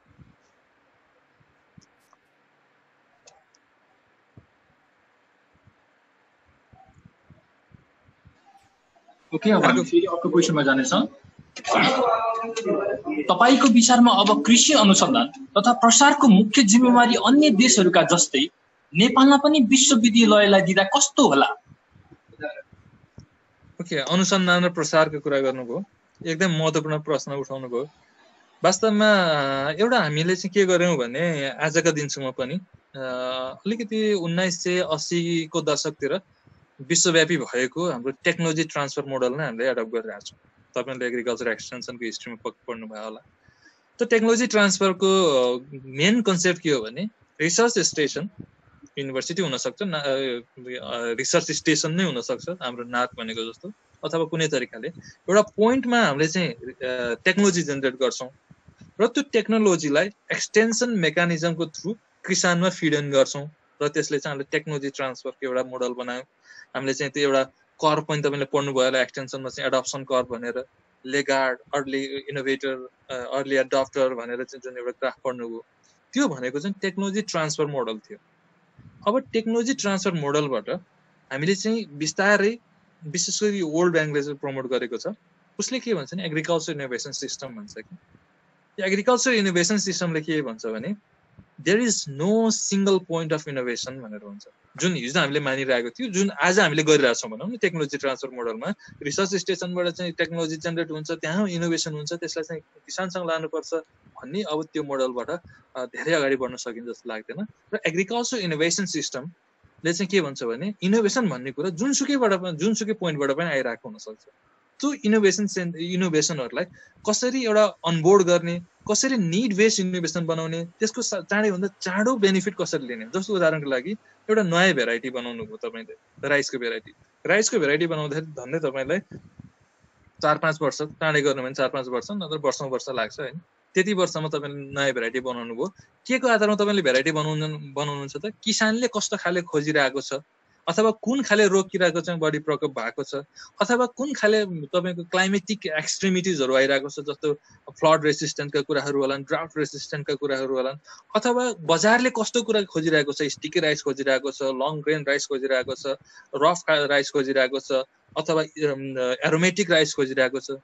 त्यो आधारमा तपाईँले रिसर्च गर्नुहुन्छ। 5 वर्षसम्म तपाईँको प्रायोरिटी सेम रहन्छ, पक्कै चेन्ज भएको हुन्छ, क्लाइमेट चेन्ज भएको हुन्छ, डिजिज पेस्टको कुराहरू चेन्ज भएको हुन्छ। त्यस कारणले यो सिंगल एप्रोचबाट मात्रै यी सबै कुराहरू हार्नेस हुन सक्दैन। कुनै इनोभेसन फार्मरको फिल्डबाट आउँछ, अहिले तपाईँले भनेको जस्तो कुनै इनोभेसन युनिभर्सिटीबाट आउँछ, त्यो सबैको कोलाबोरेटिभ एउटा भाइब्रेन्ट डाइनामिक सिस्टम चाहिँ अब एग्रिकल्चर इनोभेसन सिस्टम गरियो भने मात्रै हामीले अलि इफेक्टिभ रूपमा अगाडि बढ्न सकिन्छ। होइन भने एउटा पोइन्टमा चाहिँ इनोभेसन ल्याउँछौँ, त्यसलाई ट्रान्समिट गर्छौँ भन्यो भने अब विशेष गरी झन् यो संहिताको केसमा हामीले अहिले एउटा टेक्निकल चेन अफ कमान्ड पनि हामीले गुमाइसकेको अवस्था छौँ पालिकामा, प्रदेशमा र सङ्घमा। त्यस कारणले यो पुरानो मोडलबाट धेरै अगाडि पुगिन्छ भन्ने मैले पर्सनली मान्दिनँ। र तपाईँले जुन चाहिँ युनिभर्सिटीलाई नै रिसर्च र एक्सटेन्सनको दिँदाखेरि के हुन्छ भन्नुभएको थियो, फेरि अहिले जुन हामीले भइरहेछौँ त्यही नै हुन्छ। त्यस कारणले यो कसैले तोक्ने भन्दा पनि हाम्रो एउटा सिस्टम डेभलप गर्नुपर्छ। त्यो सिस्टममा सबै अनबोर्ड हुनुपर्छ, युनिभर्सिटी अनबोर्ड हुनुपर्छ, फार्मर अनबोर्ड हुनुपर्छ, हाम्रो केसमा नार्क अनबोर्ड हुनुपर्छ, डिपार्टमेन्ट अफ एग्रिकल्चर अनबोर्ड हुनुपर्छ, एग्रिकल्चरमा काम गर्ने एनजिओहरू अनबोर्ड हुनुपर्छ, र जोइन्टली हामीले इनोभेसन गर्न सक्यौँ भने त्यसको मोर इफेक्टिभ हुन्छ। हस्, नेक्स्ट क्वेसन प्लिज। सर मेरो क्वेसन चाहिँ अलिकति लामो छ सर। कोभिड-19 को कारण भारतबाट कृषिजन्य वस्तुहरू आयातको अवस्था सामान्य नै छ। स्वदेशी उत्पादनहरू चाहिँ कतिपय ठाउँमा ढुवानीमा रोक पनि लगाइएको छ। स्वदेशमा कति उत्पादन हुन्छ र कुन चिज कति उत्पादन हुन्छ त्यसको व्यवस्थापन कसरी गर्ने भन्ने कुरा सरकारलाई थाहा छैन र किसानहरू निरुत्साहित पनि छन्। जबसम्म स्वदेशी उत्पादनको व्यवस्थापन हुँदैन तबसम्म कृषिमा पनि सिन्डिकेटको अन्त्य हुँदैन जस्तो हामीलाई फिल हुन्छ र त्यसको प्रत्यक्ष असर स्वदेशी उत्पादनको मूल्यमा पर्छ। यस अवस्थामा किसानले बजारको व्यवस्थापनको पीडा त भोग्नु नै पर्छ, तर उत्पादनलाई व्यवस्था सँगै जोडेर लानु सरकारवालाको कमी कमजोरी हो कि होइन सर, र यसलाई कसरी व्यवस्थापन गर्न सकिन्छ? यहाँले निकै महत्त्वपूर्ण प्रश्न उठाउनु भएको छ। वास्तवमा यो केही समय अगाडि पत्र पत्रिकामा पनि अलिक चर्को गरिन आएको थियो। लकडाउनको बेलामा पनि भारतबाट तरकारीहरू एकदम सहज रूपमा आए। हाम्रा आफ्ना तरकारीहरू चाहिँ एउटा पालिकाबाट अर्को पालिकामा जाँदाखेरि नष्ट गर्ने सम्मको अवस्था आए। इभन अझ कतिपय पत्र पत्रिकाले त रिपोर्ट गरे एकदम त्यो जुन आरबिपिआर टेस्ट भनेर भन्छौँ, जुन हामीले विषादीको परीक्षण बिना नै भित्राइयो, यी यावत कुराहरू आए। त्यसका पछाडि केही कारणहरू छन्। विशेष गरी आज म अर्को उदाहरणबाट तपाईँलाई प्रश्न गर्न चाहन्छु। हामी अब यो कोरोनाले त अलिकति धर्म रहेछ, कोरोनाभन्दा अगाडिसम्म भन्दाखेरि पोल्ट्रीमा आत्मनिर्भर भएको देश भनेर हामीले आफूले चिनाउने गरेका थियौँ। दुधमा करिब आत्मनिर्भर भएको देश भनेर भन्ने गरेका थियौँ। जुन अझै दुधभन्दा पनि पोल्ट्रीमै फोकस गरेर हेर्नुहुन्छ भने poultry as a industry, feed जुन हामीले दाना पोल्ट्रीलाई खुवाउँछौँ, दानामा एकदमै भर पर्छ। पोल्ट्रीको एउटा ठुलो हिस्सा दानामा जान्छ। उसको खर्चकै हिसाब गर्नुहुन्छ भने पनि ठुलो हिस्सा दानामा जान्छ, र दानाको ठुलो हिस्सा मकैमा जान्छ, र मकैको ठुलो हिस्सा भारतबाट आउँछ। झन्डै 70 देखि 80% मकै दानाको लागि इन्डियाबाट आइरहेको छ, र हामीले पोल्ट्री चाहिँ हामी आत्मनिर्भर छौँ भनेर भनिरहेको अवस्था छ। भनेपछि यो जुन आत्मनिर्भरताको कुराहरूबाट हेर्दाखेरि अलिकति हामीले रिथिङ्किङ गर्नुपर्ने अवस्था आएको छ र त्यो किन भयो भन्ने कुराहरू चाहिँ हामीले बुझ्न जरुरी छ। के देशमा मकै नै नफलेर भारतबाट आयात भएका हुन् त? त्यो पनि होइन होला। हामीले पर्याप्त मात्रामा फलाएनौँ त्यो साँचो होला, तर जति फलाएका छौँ त्यो सबै हामीले चाहिँ चाहिएको ठाउँमा खपत गरेका छौँ त? त्यो छैन। त्यसका स्ट्रक्चरल प्रब्लम के हो भने अझै दाना उद्योगमा यहाँहरू कोही इन्भल्भ हुनुहुन्छ भने प्रश्नसँग बुझ्नुहुन्छ। तपाईँहरूले एकल फोन गरेको भरमा जति ट्रक हो भने त्यति ट्रक तपाईँको गोदाममा लिएर झारिदिन्छ, जुन क्वालिटीको हो भने त्यही क्वालिटीको झारिदिन्छ। तर नेपालमा खोज्नुभयो भने तपाईँले धेरै ठाउँमा जानुपर्ने हुन्छ, धेरै थरीका क्वालिटीका कुराहरू आउँछन्। यो कारणले चाहिँ के गर्यौँ भने हामी सहजतातिर लाग्यौँ। अघि पनि मैले आफ्नो प्रस्तुतिमा तपाईँहरूलाई चाहिँ निवेदन गरिसकेका थिएँ, हामी सहजतातिर लाग्यौँ। त्यसै कारणले नै के गर्यौँ भने आज हामीले धान, तरकारी, प्याज लगायतका धेरै कुराहरू आयात गरेर नै हामीले चाहिँ खान सकिरहेका छौँ। हामीले अब अरू पेसा गरेर पैसा कमाएका छौँ, कृषिमा किन धेरै खर्च गर्नु पर्यो, किन धेरै मेहनत गर्नु पर्यो, किनेर खाए पनि हुन्छ भन्ने तरिकाले हामीले त्यो तरिकाले सोच्यौँ। र त्यसको फलस्वरूप अहिले हामीले के देखिरहेछौँ भने यस्तो खाले महामारी त फेरि पटक पटक दोहोरिन सक्छ। यस्तो भयो भने हामीले कसरी खान सकिन्छ त, आधारभूत खानेकुराहरू कसरी गर्न सकिन्छ त भन्ने कुराहरू सोच्नु जरुरी छ। जुन यो तरकारीहरू आएको कुराहरू पछिल्लो समयमा के आइरहेको छ भने हाम्रा व्यापारीहरूले भारतमा पनि कन्ट्र्याक्ट फार्मिङको रूपमा फार्मिङ गर्न लगाउने, त्यहाँबाट लिएर आउने र वहीँबाट लिएर आउँदाखेरि कतिपय सहजता हुने, बट्न गाह्रो हुने, त्यो हिसाबले पनि एउटा चाहिँ हिजोको रिलेसनको नाताले भोलि के हुन्छ थाहा छैन, अहिले त्यो तरिकाले चाहिँ उहाँहरूले ल्याइरहनु भएको एउटा अवस्था छ। त्यस कारणले यसलाई अब कसरी तोड्न सकिन्छ भन्ने महत्त्वपूर्ण कुरा हो। यसलाई तोड्ने भनेको हामीले आफूलाई पुग्ने कसरी लिएर आउन सकिन्छ भन्ने एउटा सबैभन्दा पहिला एउटा ब्यालेन्स सिट हामीले चाहिँ बनाउनु जरुरी छ। धेरै समय भयो हामीले फुड ब्यालेन्स सिटै राम्रोसँग तयार गर्न सकिरहेको अवस्था थिएन। यो विशेष गरी जुन संहितापछि हामी अलिकति छिन्न भिन्न, अलिकति अस्तव्यस्तको अवस्थामा रहेको कारणले अलिक समस्या छ। अब करिब सङ्घलेला भन्ने आशा गरौँ। त्यो हिसाबले सबैभन्दा पहिला चाहिँ के गर्नु पर्यो भने हाम्रो डिमान्ड के हो, डिमान्डको एउटा डाइनामिक्स हामीले बुझ्नु पर्यो। त्यो चलायमान हुन्छ डिमान्ड भन्ने कुरो, माग भन्ने कुरो जहिले पनि चलायमान हुन्छ। त्यो माग र आपूर्तिको साइकल 1 इयर, एटलिस्ट 1 इयर अथवा 1 सिजन ल्याग हुन्छ। तपाईँले अर्थशास्त्रमा पक्कै पढ्नुभयो, इकोनोमिक्समा पक्कै पढ्नुभयो।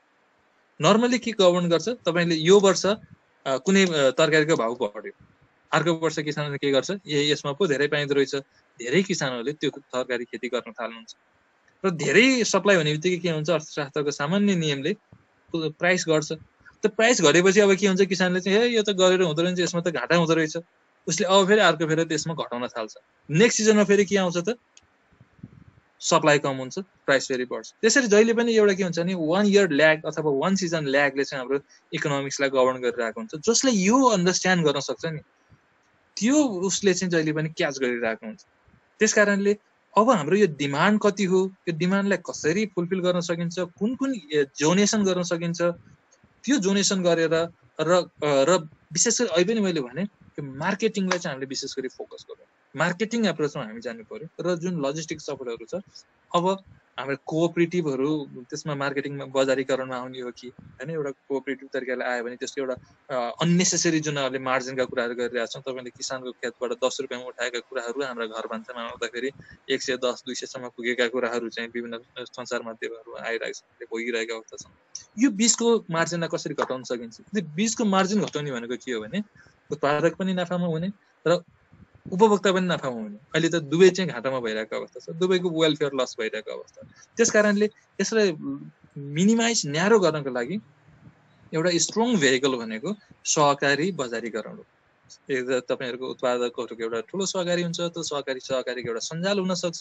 अहिले हामीले अलिकति नेक्स्ट वर्षबाट चाहिँ आगामी वर्षबाट यो इन्टरभेन्सनलाई संस्थागत पनि गर्न खोजिरहेका छौँ। चोबारमा जुन कृषि बजार बस्दैछ, त्यो कृषि बजारमा पूर्णतया सरकारी सहकारीलाई चाहिँ हामीले अनबोर्ड गर्न खोजिरहेका छौँ। त्यो तरिकाले बजारीकरणमा एउटा मार्जिन घटाइयो भने के हुन्छ भने हाम्रो आफ्नो इन्टरनल स्ट्रक्चर बढ्छ र विदेशमा भर पर्नुपर्ने कुराहरू कम हुन्छ। अर्को महत्त्वपूर्ण कुरा के हो भने जुन प्याकेजिङका कुराहरू हुन्छ नि, तपाईँले धादिङबाट काठमाडौँ लिएर आउँदाखेरि, धादिङको अलि राजमार्ग होइन कि अलिकति कुनाबाट काठमाडौँ लिएर आउँदाखेरिको अवस्था र इन्डियाबाट काठमाडौँ लिएर आउँदाखेरिको तरकारी अथवा जे कृषि उपज लिएर आउँछ नि, त्यसको क्वालिटी कम्पेयर गरेर हेर्नुहोस् त, केही न केही फरक आएको हुन्छ भने चाहिँ हाम्रो यो लजिस्टिक म्यानेजमेन्टमा पनि हामीले चाहिँ काम गर्नुपर्ने अवस्था हुन्छ। त्यस कारणले यो ओभरअल्ली ओभरनाइट हुनलाई गाह्रो छ, किनकि यो लामो यो ग्लोबलाइजेसनमा जकडिएर बसेको संरचना छ। त्यसमा चाहिँ हामीले थप अलिकति संयमित भएर काम गर्नुपर्ने अवस्था हुन्छ। र अर्को महत्त्वपूर्ण यो चाहिँ तपाईँहरू एग्रिकल्चर एन्टरप्रेन्योरको रूपमा सोच्नुहुन्छ भने अब मेरो पर्सनल विचारमा अब हामीले नेसनल वाइड एउटा खाले एग्रिकल्चर मार्केटिङको कम्पनी खोल्न सकिन्छ कि भन्ने मेरो आफ्नो एउटा थिङ्किङ प्रोसेसमा चाहिँ अहिले मैले सोचिरहेको छु। यो कस्तो हुनसक्छ भन्दाखेरि त्यहाँ सरकारको पनि सेयर हुन्छ, सहकारीको पनि सेयर हुन्छ, निजीको पनि सेयर हुन्छ, उपभोक्ताको पनि सेयर हुन्छ, किसानको पनि सेयर हुन्छ। सबैको पब्लिक अफरिङबाट चाहिँ एउटा ठुलो कम्पनी खोल्ने र त्यो कम्पनीले नै एउटा व्यापारीकरणको जिम्मा लिने। र त्यो सबै के हुने भयो भने 2-4 पैसा त्यहाँ नाफा हुँदाखेरि हामीमा नै त डिस्ट्रिब्युसन हुने भयो नाफाको, होइन? 2-4 पैसा सस्तो गराउँछु भन्दाखेरि पनि हामीमा नै आउने भयो। त्यस कारणले हामी जति उत्पादक, बजारीकरण, बिचका भ्यालुएसनका एक्टरहरू र उपभोक्ता सबैको चाहिँ एउटा साझा खाले बजारीकरणको एउटा कुनै मेगा कम्पनी खोल्न सकियो, नेसन वाइड त्यसको चाहिँ एउटा स्ट्रक्चर ल्याउन सकियो भने त्यो बजारीकरण ठुलो खाले चेन्ज हुन्छ कि भनेर अहिले मैले त्यो थिङ्किङ प्रोसेसमा चाहिँ सोचिरहेको छु। अब हेरौँ यसले चाहिँ कसरी रूप दिन्छ। तर जे होस् हामीले अलिकति धैर्य पनि गर्नुपर्छ, सँगसँगै त्यसलाई चाहिँ अलिकति सोलिड काम पनि गर्नुपर्छ सबैले। हामीले नै के गर्यो भने विदेशी खोजी खाइरहेको अवस्था हुन्छ कि, त्यस कारण त्यो डिमान्ड हामीले पनि क्रिएट गरिरहेका हुन्छौँ। हाम्रो घर भान्सामा हेऱ्यो भने धेरैका घर भान्सामा आज पनि भारतीय चामल नै खाइरहेका छौँ। त्यस कारणले यो सबैको इफेक्ट हुनुपर्छ। कन्ज्युमर बिहेभियर भनेको स्ट्रङ्गेस्ट बिहेभियर हो। तपाईँले कन्ज्युमरले खाइदिनु भएन भने उत्पादकले जतिसुकै प्रोडक्सन गरे पनि त्यसको केही लाग्नेवाला छैन, सरकारले जतिसुकै डिक्टेट गरे पनि केही लाग्नेवाला छैन। त्यस कारण सबैभन्दा महत्त्वपूर्ण कुरा भनेको कन्ज्युमर बिहेभियर कसरी चेन्ज गर्ने, कन्ज्युमर बिहेभियर कसरी नेप्लिज फार्मर फ्रेन्डली बनाउने भन्ने कुरा महत्त्वपूर्ण कुरा हुन्छ। यसको लागि सरकार मात्रै होइन कि सबै स्टेक होल्डर उत्तिकै जिम्मेवार हुन्छ। हस्, थ्याङ्क यू। सर, म यही विषयमै एउटा क्वेसन खोज्न सके सर। हामी कृषि प्रधान देशका नागरिकहरू हामी जहिले पनि निर्वाहमुखी कृषि प्रणालीको विरोध गर्छौँ। कृषि आधुनिकीकरण तथा प्रवृत्तिलाई सँगै लिएर जाने भन्छौँ। हामीसँग सयौँ हजारौँ मात्रामा कृषि प्राविधिकहरू पनि देशले उत्पादन गर्छ। सरकारीकै लगानीमै कृषि प्राविधिकहरू हामी निकाल्छौँ र त्यो प्राविधिकहरूलाई पनि हामी निर्यात गर्छौँ र तरकारी आयात गर्छौँ। यस बिचमा सरकारले वर्षेनौँ कृषिलाई दोस्रो सबैभन्दा ठुलो बजेट कृषिमा खर्च गर्छ। अनुदानको रूपमा वर्षेनी धेरै सेक्टरमा कृषिको धेरै बजेटहरू खर्च पनि हुन्छन्। तर सरकारले भने कृषि नीतिहरू बनायो, आत्मनिर्भरता बनाउँछ देशलाई, यति वर्षीय योजनाहरू हामीले पहिलो सेमेस्टरदेखि नै त्यो योजनाहरू पढ्दै गयौँ। तर 10 क्लासदेखि हुँदै नै पढ्यो, तर त्यसको व्यवस्थापन अहिलेसम्म हुन सकेको छैन। जुन सरकारले कृषिमा लगानी गर्छ त्यो लगानीको प्रतिफल त एकतिर आएकै छैन भन्दा पनि हुन्छ। र यो हामी चाहिँ आत्मनिर्भर चाहिँ कहिले बन्छौँ? एक हिसाबले सरकारले गरेको लगानीको आधारमा या वर्षेनो सरकारले दिएको उत्पादनलाई जोड दिएर जुन राहत वितरण गरेको हुन्छ त्यसको प्रतिफल चाहिँ हामीले कहिले पाउँछ? जहिले पनि बिचको मान्छेहरूले एउटा फार्म दर्ता गरेर पैसा खाने प्रवृत्तिले हामीलाई छाड्छ कि छाड्दैन? ओके, धन्यवाद। एकदम महत्त्वपूर्ण प्रश्नको लागि। तपाईँको अन्तिम प्रश्नबाट मैले सुरु गर्छु र अगाडिकोमा जान्छु। जुन तपाईँले फर्म दर्ता गरेर अनुदान लिने रोकिन्छ कि रोकिँदैन भन्ने कुरा गर्नुभयो, त मैले अहिले आफ्नो प्रस्तुतिमै सुरुमै राखिसकेको छु। अब हामीले त्यसरी प्रपोजल मागेर अनुदान दिने व्यवस्थालाई करिब खारेज नै गरिसकेका छौँ। सरकारी स्तरबाट त्यो बन्द नै भइसकेको छ र केही जुन परियोजनाहरू हाम्रो अगाडि नै सञ्चालन भइरहेका थिए, चालु भइरहेका थिए, त्यस्ता परियोजनाहरूको जुन प्रोजेक्ट डकुमेन्टमा नै भइरहेको कुराहरू कारणले केही वर्ष त्यो निश्चित अवधिको लागि चाहिँ त्यस्ता परियोजना मार्फतबाट मात्रै यो प्रोजेक्ट बेस हुन सक्छन्। अन्यथा सरकारी तहबाट अब प्रोजेक्ट बेस, प्रपोजल बेस अनुदानहरू हुँदैन। त्यस कारणले कम्पनी दर्ता गर्ने र अनुदान लिने भन्ने त्यो च्याप्टर नै क्लोज भइसक्यो, होइन? अब अर्को कुरा जुन लगानी गर्यो, लगानी अनुसारको प्रतिफल पाएन भन्ने कुरा गर्नुभएको छ, त्यसमा दुई पक्षबाटै हेर्नुपर्छ जस्तो लाग्छ। पहिलो पक्ष के हो भने हामीले कृषिको नीति हेर्नुभयो, सरकारका नीति कार्यक्रम हेर्नुभयो, अथवा विभिन्न लेख रचना, कृषिसँग आर्टिकलहरू हेर्नुभयो भने कृषि प्राथमिकता हो, कृषि प्राथमिकता हो, कृषि प्राथमिकता हो भनेर पढ्दै सुन्दै लेख्दै आएको थुप्रै भइसक्यो। तर बजेट विश्लेषण गर्नुभयो भने साँच्चै कृषि कुन वर्ष चाहिँ प्राथमिकतामा थियो, कहिले भेटिँदैन। कहिल्यै पनि कृषिको राष्ट्रिय बजेट 3% भन्दा माथि नआएको छैन। र हिजोको दिनसम्म जुन संहिता अगाडिसम्मकै कुरा गर्नुहुन्छ भने पनि हामीसँग 9,000 कृषितर्फ 9,000 झन्डै 30,000 20-30,000 का हाराहारीमा कृषिका कर्मचारीहरू मात्रै हुन्छ। सेवा केन्द्रदेखि लिएर मन्त्रालयसम्मका क्षेत्रीय जिल्ला होइन विभाग हुँदै सबैमा एउटा ठुलो संरचना थियो। उपसेवा केन्द्रसम्म हाम्रो संरचना थियो। त्यत्रो संरचनाको तपाईँको बेसिक तलबकै हिसाब गर्नुभयो भने पनि कृषिको बजेट जुन खर्च गर्ने बजेट थियो त्यो त्यति ठुलो मात्रामा बजेट थिएन। विकास खर्च भनेर जुन हामी भन्छौँ सरकारी भाषामा, विकास खर्च त्यति ठुलो थिएन। कहाँनिरबाट हामीले फड्को मारेका थियौँ भने 69 सालतिर नै हो, 69-70 सालतिर जब डाक्टर बाबुराम भट्टराई अर्थमन्त्री हुनुभयो, पहिलो अर्थमन्त्री, उहाँले चाहिँ कृषिको बजेट करिब डबल गर्नुभयो नेक्स्ट इयर उहाँको बजेट भाषणमा। र त्यो डबल गरेको बजेटमा नेक्स्ट त्यही वर्षमा हेर्नुहुन्छ भने लगभग हाम्रो आधा अवधि पैसा फिर्ता खर्च गर्न सकेनौँ। र के निष्कर्ष निकालियो आम रूपमा जुन विशेष गरी ब्युरोक्राटहरू जुन हुन्छ पोलिसी मेकरको ब्युरोक्राटहरू, र उहाँले चाहिँ के निष्कर्ष निकाल्नुभयो भने कृषिमा बजेटको समस्या होइन रहेछ, बजेट डबल गरिदिएको खर्च गर्न सकेन भनेर भन्नुभयो होइन। र त्यसपछि निरन्तर रूपमा त्यही बेलामा पनि तपाईँको बजेट त्यति गएको थिएन। मैले अहिले भन्छ मोटामोटी 3% भन्दा माथि 3.5 कहिलेकाहीँ 3.5%को होला, त्यहाँभन्दा माथि गएको छैन। जब कृषिले उत्पादन गरेको जिडिपीले करिब 1/3 त कृषिबाट आएको जिडिपी छ नि।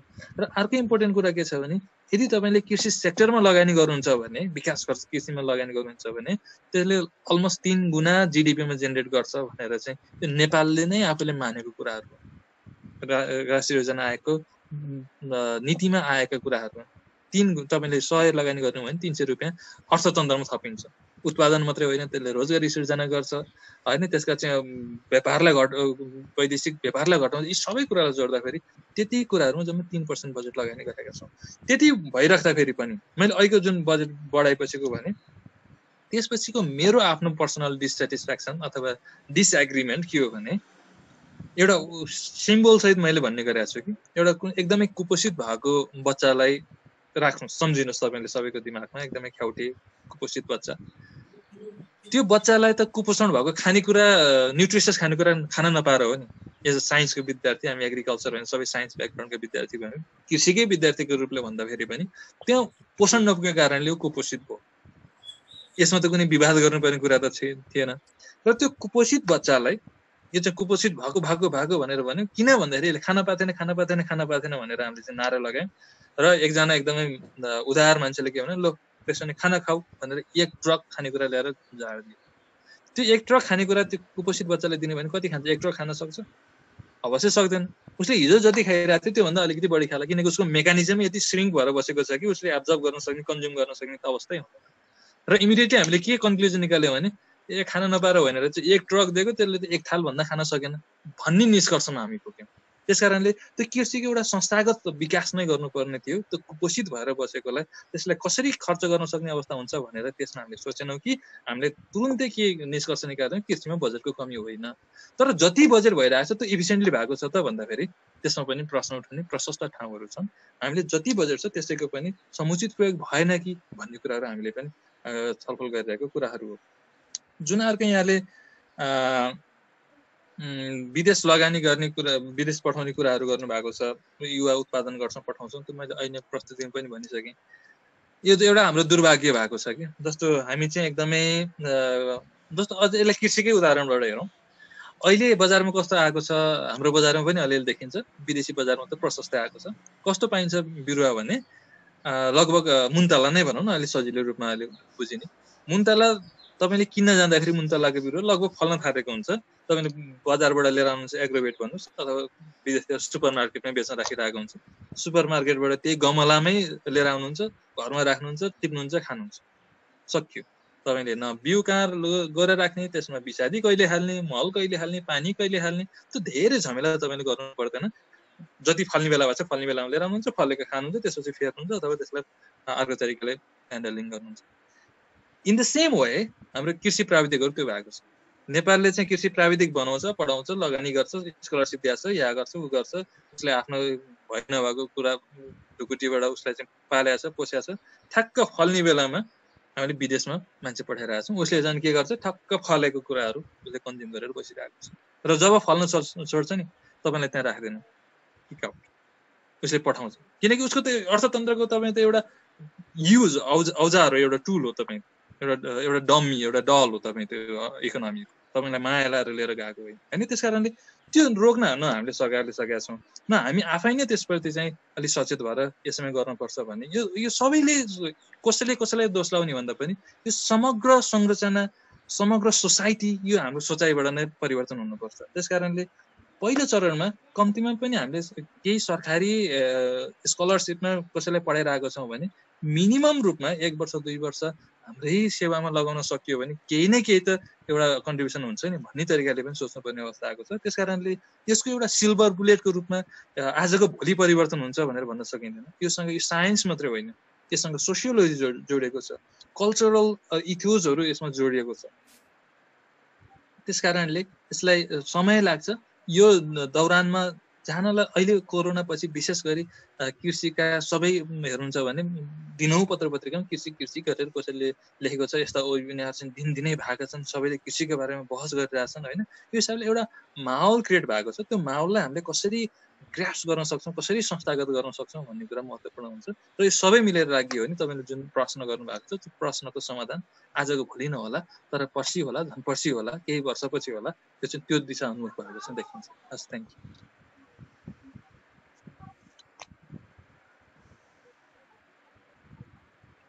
अर्को प्रश्न वेल अब हामी समयलाई मध्यनजर गर्दै अर्को क्वेसनतिर जानेछौँ What about the food security problem seen in Nepal after COVID-19? के कस्ता पोलिसी र प्लानिङ गर्न सकिन्छ ओके एकदमै महत्त्वपूर्ण प्रश्न सोध्नुभयो मैले केही कुराहरू चाहिँ आफ्नो अगाडिको स्पिचमा पनि राखेको थिएँ फुड सेक्युरिटी कसरी फुड इनसेक्युरिटी जेनेरेट भइरहेको छ र भन्ने कुराहरू चाहिँ मैले त्यसमा राखेँ त्यसलाई कोप अप कसरी गर्न सकिन्छ भन्ने कुरा अलिकति रिजिड रूपमा नआएको हुनसक्छ मैले ब्रिफली मात्रै फेरि तपाईँलाई यदि मिस गर्नुभएको भए त्यसलाई रिस्टेट गर्न चाहेँ फर्स्ट लेभलको फुड इन्सेक्युरिटी कसरी जेनेरेट भएको छ लकडाउन भएपछि एउटा हामीले फुड सेक्युरिटी भन्दाखेरि भनिराख्दाखेरि एउटा एफएओको डेफिनेसन हामीले फलो गर्छौँ वर्ल्ड फुड समिटले डिफाइन गरेको डेफिनेसनलाई त्यसलाई के भन्छ भने फुडको एक्सेस हुनु पर्यो एभाइलेबिलिटी हुनु पर्छ सबैभन्दा पहिला भनेको तपाईँको मार्केटमा अथवा घरमा जे भन्नुहोस् खेतमा फलेको हुनु पर्यो भनेको फिजिकल्ली त्यो एभाइलेबल हुनु पर्यो एभाइलेबल भइसकेपछि दोस्रो डाइमेन्सन फुड सेक्युरिटीको भने एक्सेस हुनु पर्यो तपाईँले जसमा पहुँच हुनु पर्यो एक्सेस भन्दाखेरि 3टा कुरा भन्छौँ पहिलो भनेको इकोनोमिक एक्सेस तपाईँले किन्न सक्ने अफोर्डेबिलिटीका कुराहरू भन्छ त्यो अफोर्डेबल हुनु पर्यो त्यसपछि गएर फिजिकल एक्सेस जस्तो फिजिकल एक्सेसको एकदमै ज्वलन्त राम्रो उदाहरण के हो भने लकडाउनको बेलामा बजारमा खानेकुरा थियो तपाईँको खोल्तीमा पैसा थियो तर तपाईँ लकडाउनको कारणले किन्न जान सक्नु भएन एभाइलेबल थियो फिजिकल्ली एक्सेसेबल पनि थियो तर इकोनोमिकल्ली एक्सेसेबल पनि थियो तर फिजिकल्ली त्यहाँ एक्सेसेबल भएन त्यसकारण तपाईँले त्यो पाउन सक्नुहुन्न बजारमा छ तपाईँको खोल्तीमा पैसा छ तर घरमा तपाईँको मुखमा खानेकुरा आएन होइन त्यो भनेको फिजिकल इनएक्सेसिबिलिटीको कुराहरू भयो अर्को भनेको कल्चरल इनएक्सेसिबिलिटीको कुराहरू कतिपय हाम्रो कल्चरले चाहिँ के डिटरमाइन गरेर चाहिँ के खान हुने के खान नहुने जस्तो उदाहरणको लागि एकदम यो कालो बङ्गुर हुने एग्रिकल्चरको लागि एकदम बेस्ट सुइटेबल नेप्लिज एग्रिकल्चरको लागि इक्जाम्पल कालो बङ्गुर धराने कालो पाट हो होइन धरानमा एकदमै सक्सेसफुली बनेको त्यो सुँगुर सुदूरपश्चिममा जुन एउटा पूर्वको सिटी भयो धरान सुदूरपश्चिमसम्म अथवा पश्चिमसम्म किन फैलिएन क्षेत्री बाहुनहरूले विशेष गरी सुँगुर खान हुँदैन बुङ्गुर खान हुँदैन छुन पनि हुँदैन भन्ने चाहिँ एउटा कल्चरली थियो त्यसकारणले हामीले त्यहाँको प्रोटिनलाई हामीले चाहिँ ग्रास्प गर्न सकेन अनि अर्को कल्चरल के छ जस्तो हाम्रो घरबारी वरिपरि भएका जुन हामीले मैले चाहिँ अहिले के भन्ने गरेको छु भने फ्युचर स्मार्ट फुड भनेर भन्छु त्यसमा हामी पछि अलिकति डिस्कसन पनि गरौँला फ्युचर स्मार्ट फुड भनेको चाहिँ अहिले स्मार्ट तरिकाले सोच्नुपर्छ भनेको त्यो भनेको फेरि नयाँ जुन smart technology smartphone smart TV भनेको जस्तै स्मार्ट होइन कि दे आर न्युट्रिसनल्ली स्मार्ट तिनीहरूमा प्रशस्त न्युट्रिसनहरू छ अर्को दे आर क्लाइमेट स्मार्ट त्यो वेल एडाप्टेड छ त्यसले अहिले जुन क्लाइमेट चेन्ज भइरहेको छ त्यसमा एकदमै जुधिरहेको छ त्यसकारण विशेष गरी यी 2टा कुराहरूले चाहिँ इट इज स्मार्ट न्युट्रिसन छ र र यो क्लाइमेट हेजार्डसँग उसले कोप गर्न सक्ने हुन्छ भने त्यो कुरा खानुपर्ने हुन्छ। They are the future smart food भनेर भनेको छौँ। तर आजको रियालिटी चाहिँ के हो भने they are neglected and under utilize crops, जुन नुस भनेर हामी भन्छौँ, neglected and under utilize crop. हामीसँग भएका रिठा भ्यागुर हामी खाँदैनौँ, सिस्नो खाँदैनौँ, इभन हामीले चाहिँ कोदो खान छोडिसक्यौँ, चिनो कागुना खान छोडिसक्यौँ। भनेको हामी त्यहाँ कल्चरली के गर्थ्यौँ भने यदि हामीले इन्डियाबाट आएका ती मसिना भात बास्ना आउने भात खायौँ भने you are food secure, otherwise you are food insecure, अथवा त्यो पनि कुनै खानेकुरा हो भने जस्तो तरिकाले चाहिँ हामीले त्यो खाले जबरजस्त सोसियल इन्जिनियरिङ गऱ्यौँ। त्यसको कारणले चाहिँ हामीले न्युट्रिसनली भेरी भ्यालुएबल फुडहरू हामीले नेग्लेक्ट गरिरहेको छौँ। त्यो भनेको तपाईँको कल्चरल एक्सपेक्टबाट यु आर फुड सेक्युरिटीलाई मैले डिफाइन गर्न खोजिरहेको छु।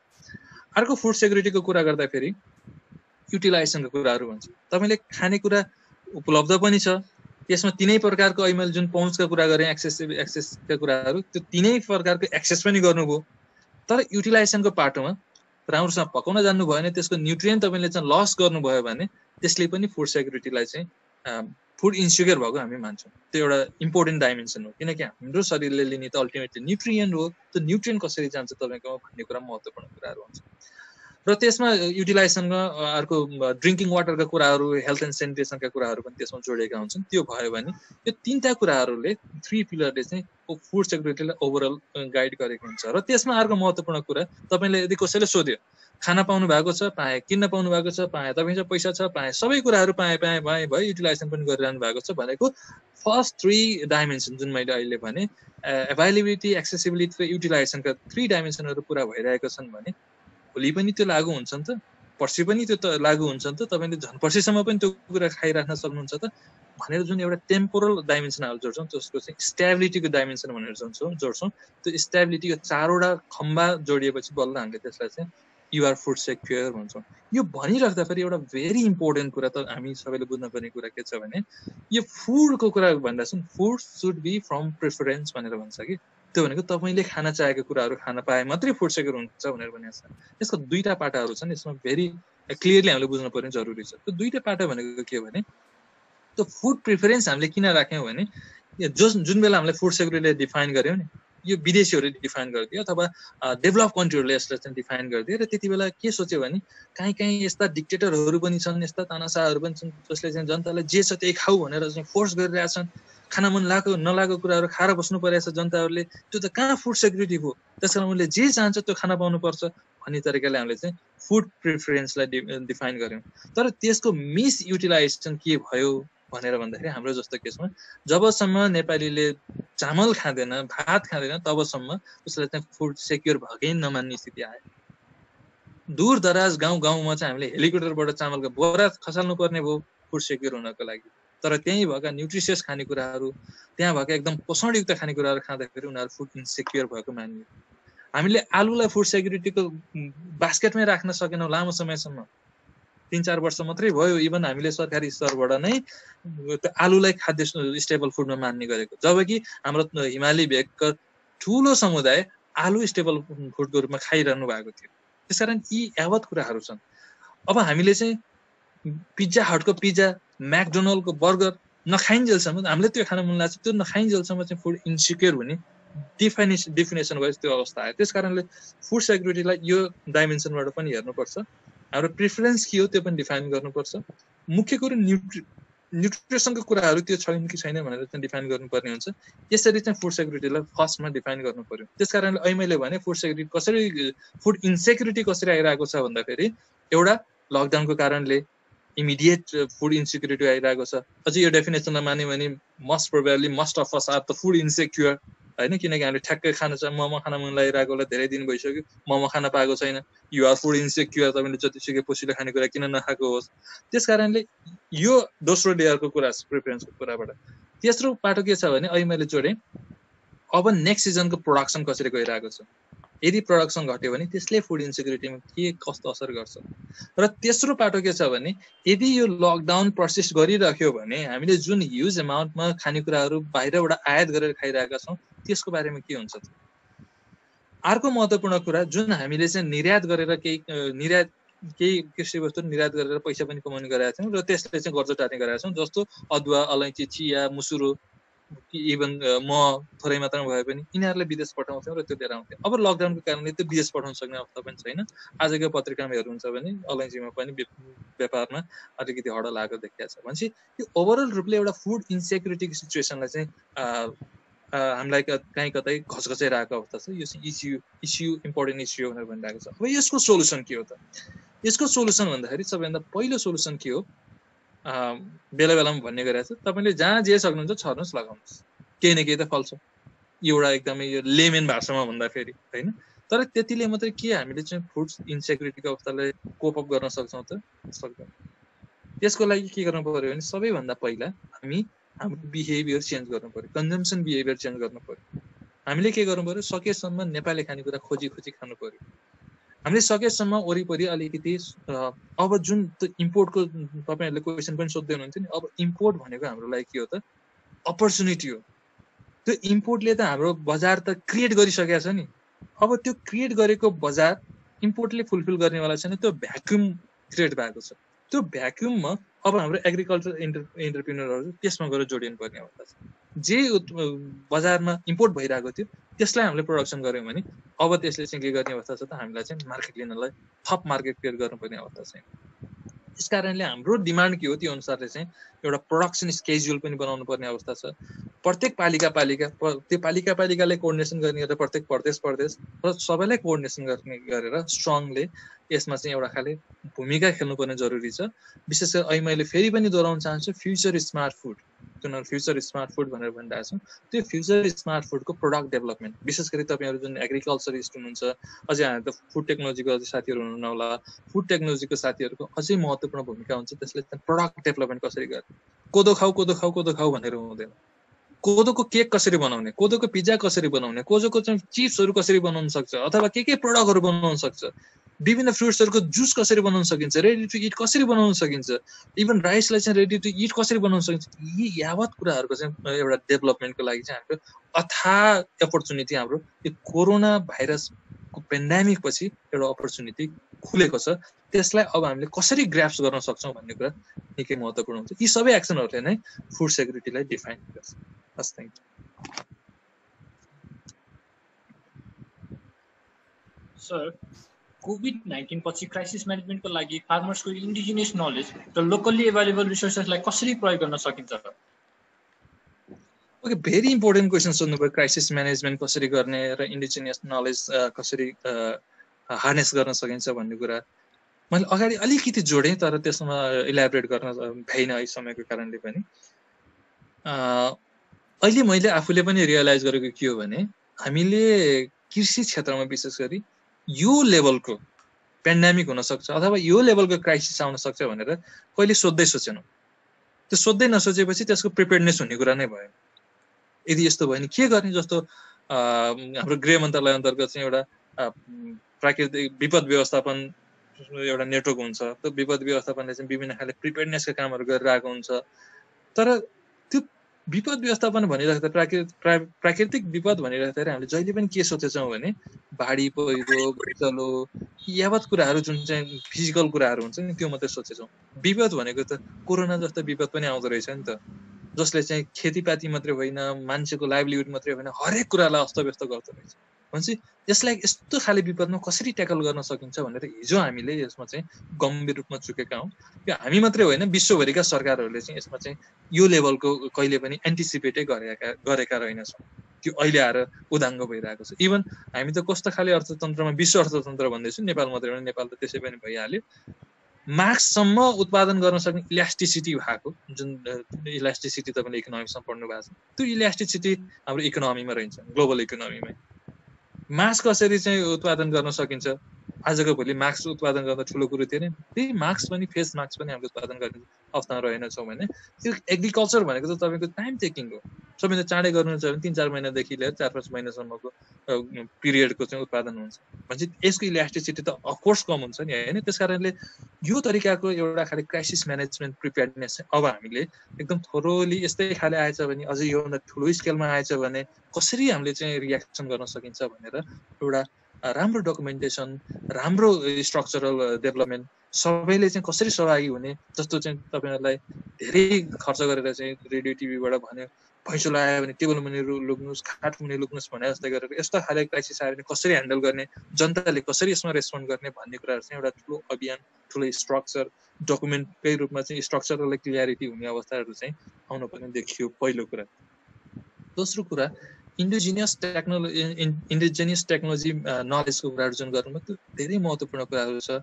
यो दुःखका साथ भन्नुपर्छ, हामीले जहिले पनि के गर्यौँ भने विदेशी कुराहरूलाई मात्रै सुपेरियर ठान्यौँ। विदेशमा जे हुन्छ विदेशबाट आएका कुराहरू मात्रै सुपेरियर हुन्, त्यही मात्रै राम्रा हुन्, त्यही मात्रै गर्नुपर्छ भन्ने तरिकाले चाहिँ हामीले आफ्ना नलेज, टेक्नोलोजी जति पनि चाहिँ पद्धतिहरू छन्, सिस्टमहरू छन्, त्यो सिस्टमहरूलाई चाहिँ डिसमेन्टल गऱ्यौँ, त्यसलाई छोड्यौँ र विदेशको मात्रै कपी गर्दै गयौँ। हिजोकै रूपमा कुरा गर्नुहुन्छ भने आज आएर चाहिँ हामीले प्राङ्गारिक भनेर कराएर आएका छौँ। लगभग हामीभन्दा अघिल्लो जेनेरेसन, हाम्रा बुवा अझ हजुरबासम्मको जेनेरेसन भनौँ, हाम्रा हजुरबाहरूसम्मको जेनेरेसनमा throughout the country Nepal was an organic country. त्यहाँ सबै अर्ग्यानिक खेती हुन्थ्यो। हामीले नै जबरजस्ती चाहिँ के गर्यौँ, बिसादी हाल्न सिकायौँ, मल हाल्न सिकायौँ र आज आएर हामीले नै के भन्दैछौँ भने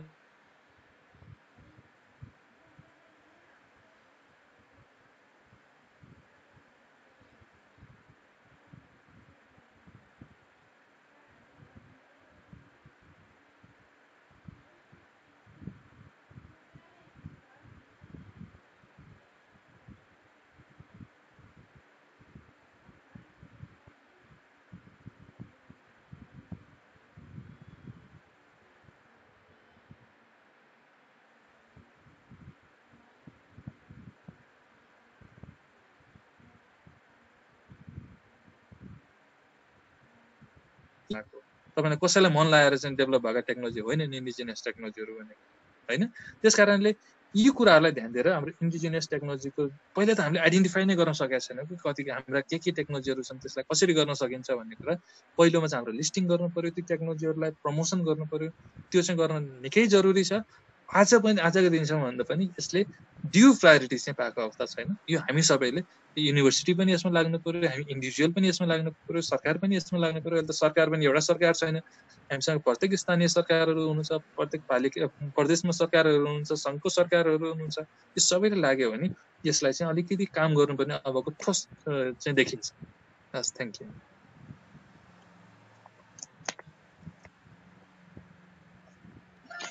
हुन्छ, अब लास्ट क्वेसन रहेको छ। वस्तुहरूले बजार नपाएर खेर गएको समाचार सुन्न पाइयो। यसले व्यावसायिक खेती गर्न प्रत्येक किसानहरूलाई उत्पादन पछिको भण्डार प्रविधि र भण्डार घर निर्णय सम्बन्धी तालिम आवश्यक देखिन्छ। यस सम्बन्धमा राज्यले के कस्ता नीति ल्याउन सकिन्छ? निकै महत्त्वपूर्ण प्रश्न गर्नुभयो।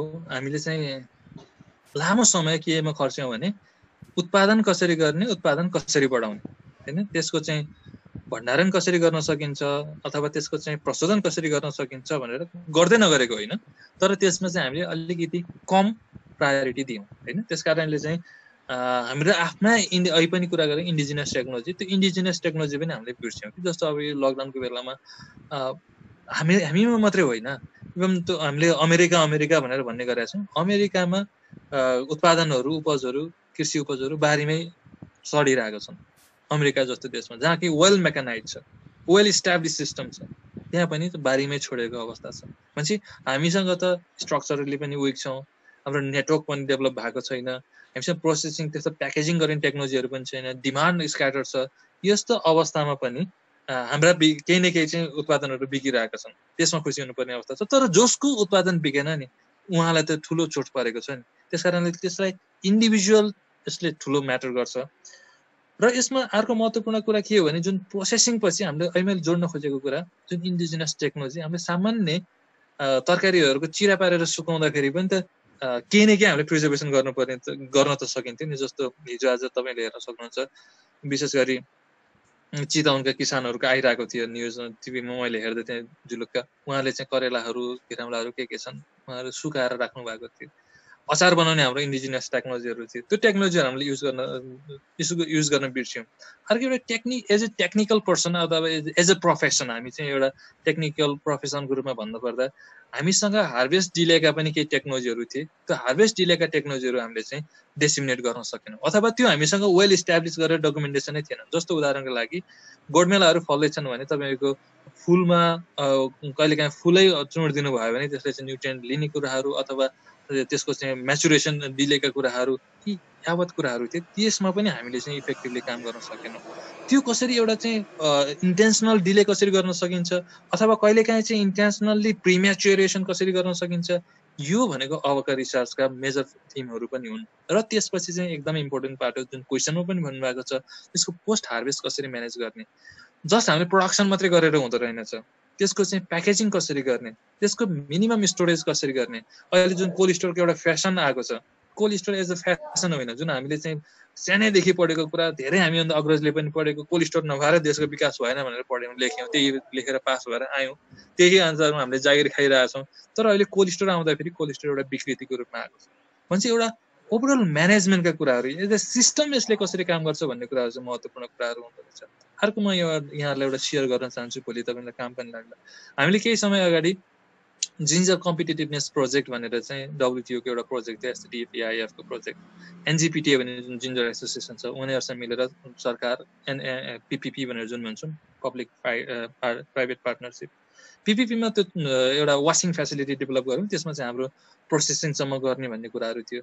त्यसमा मैले पटक पटक राखेको कुरा के थियो भने कम्तीमा नि मेरो मार्क चाहिँ 25% भन्ने थियो, त्यो 25 मा नभए नि 10% मात्रै भए पनि कन्टिन्युअस प्रोसेसिङमा लिएर जाउँ। त्यसले चाहिँ प्रोसेसिङको एउटा मार्केट लिएर आउँछ। जिन्जर क्यान्डी बनाऊ, जिन्जर स्ल्यास बनाऊ, जिन्जर पेस्ट बनाऊ, जिन्जर पाउडर बनाऊ, विभिन्न खाले जिन्जर प्रोडक्टहरू हुन सक्छन्। कम्तीमा 25%लाई हामीले त्यतापट्टि प्रोसेसिङमा डाइभर्ट गऱ्यौँ भने हाम्रो इन्टरनल मार्केट पनि क्रिएट हुँदै गर्छ, हाम्रो चाहिँ त्यो डिमान्ड र सप्लाई स्टक एब्जर्भ गर्न सक्ने क्यापेसिटी हामीसँग डेभलप हुन्छ भनेर पटक पटक भन्दाखेरि उहाँहरू चाहिँ त्यो मान्न रेडी हुनु भएन। किनभने अरे ताजा के अरे अदुवा बिक्री भइरहेछ भने प्रोसेसिङको किन झमेला गर्ने भन्ने लाइनमा चाहिँ हाम्रो व्यापारीहरू, किसानहरू सबै त्यसमा लागु हुनुहुन्छ। जब समस्या आउँछ नि त्यसपछि यो भएन, रातारात स्ट्रक्चरल चेन्जहरू हुन सम्भवै हुँदैन। तपाईँ जुनसुकै त्यसको कुराहरू गर्नुहोस्, अहिले मैले भने फेस मास्क जुन चाहिँ हामीले रातारात बनाउन सक्थ्यौँ, त्यो रातारात बनाउने कुरा त उत्पादन गर्न सकेनौँ भने अरू एग्रिकल्चरका कुराहरू जुनसँग धेरै कुराहरू जोडेका हुन्छन् ती रातारात चेन्ज हुन सक्दैन। त्यस कारणले यो पोस्ट हार्भेस्टको पनि र प्रोसेसिङ टेक्नोलोजीको कुराहरू आफ्नै तरिकाले एउटा मार्केट डेभलपमेन्ट सुरुदेखि नै गर्न थालियो भने यसले एउटा खाले मार्केट क्रिएट गर्छ। अदरवाइज जब तपाईँलाई समस्या पर्छ, आज मेरो दुध बिकेन, आज चाहिँ मेरो कहाँ छ पनिर बनाउने टेक्नोलोजी, कहाँ छ मेरो चुलो भन्न थाल्नु भयो भने त समस्या आउँछ। अहिले हामीले भएको पनि त्यही हो, हामीले प्रोसेसिङको पाटोमा सोध्दैनौँ, कसैले पनि त्यसमा दुःख लिने चेष्टै गरेनौँ र अहिले हामीले चाहिँ यो ठुलो सक भोगिरहेका अवस्था छौँ। त्यस कारणले अब बिस्तारै हाम्रो फ्रेस डिमान्डको यो फ्रेस डिमान्डलाई चाहिँ प्रोसेस डिमान्डमा कसरी कन्भर्ट गर्ने, मिनिमम प्रोसेसिङका पाटोहरू, प्याकेजिङका पाटोहरू, त्यसमा गुड एग्रिकल्चर प्र्याक्टिसका कुराहरू, फुड सेफ्टीका पाटोहरू कसरी जोड्न सकिन्छ भनेर लगियो भने अहिले मैले भन्छु कि ओभरनाइट चेन्ज हुँदैन, तर त्यो डिरेक्सनमा नगइन्जेलसम्म हामीलाई सुकै छैन, त्यो डिरेक्सनमा हामी जानुपर्छ। हस्, थ्याङ्क यू। हाम्रो क्वेसन सेसन सकिएको छ। जयसरलाई यो समय दिन चाहन्छु।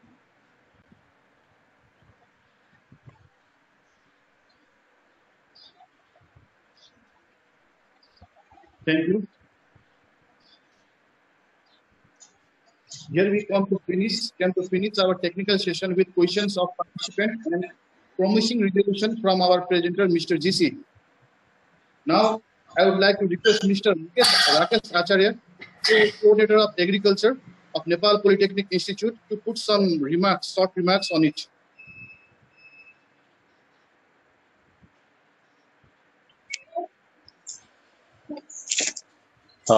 धन्यवाद जय sir.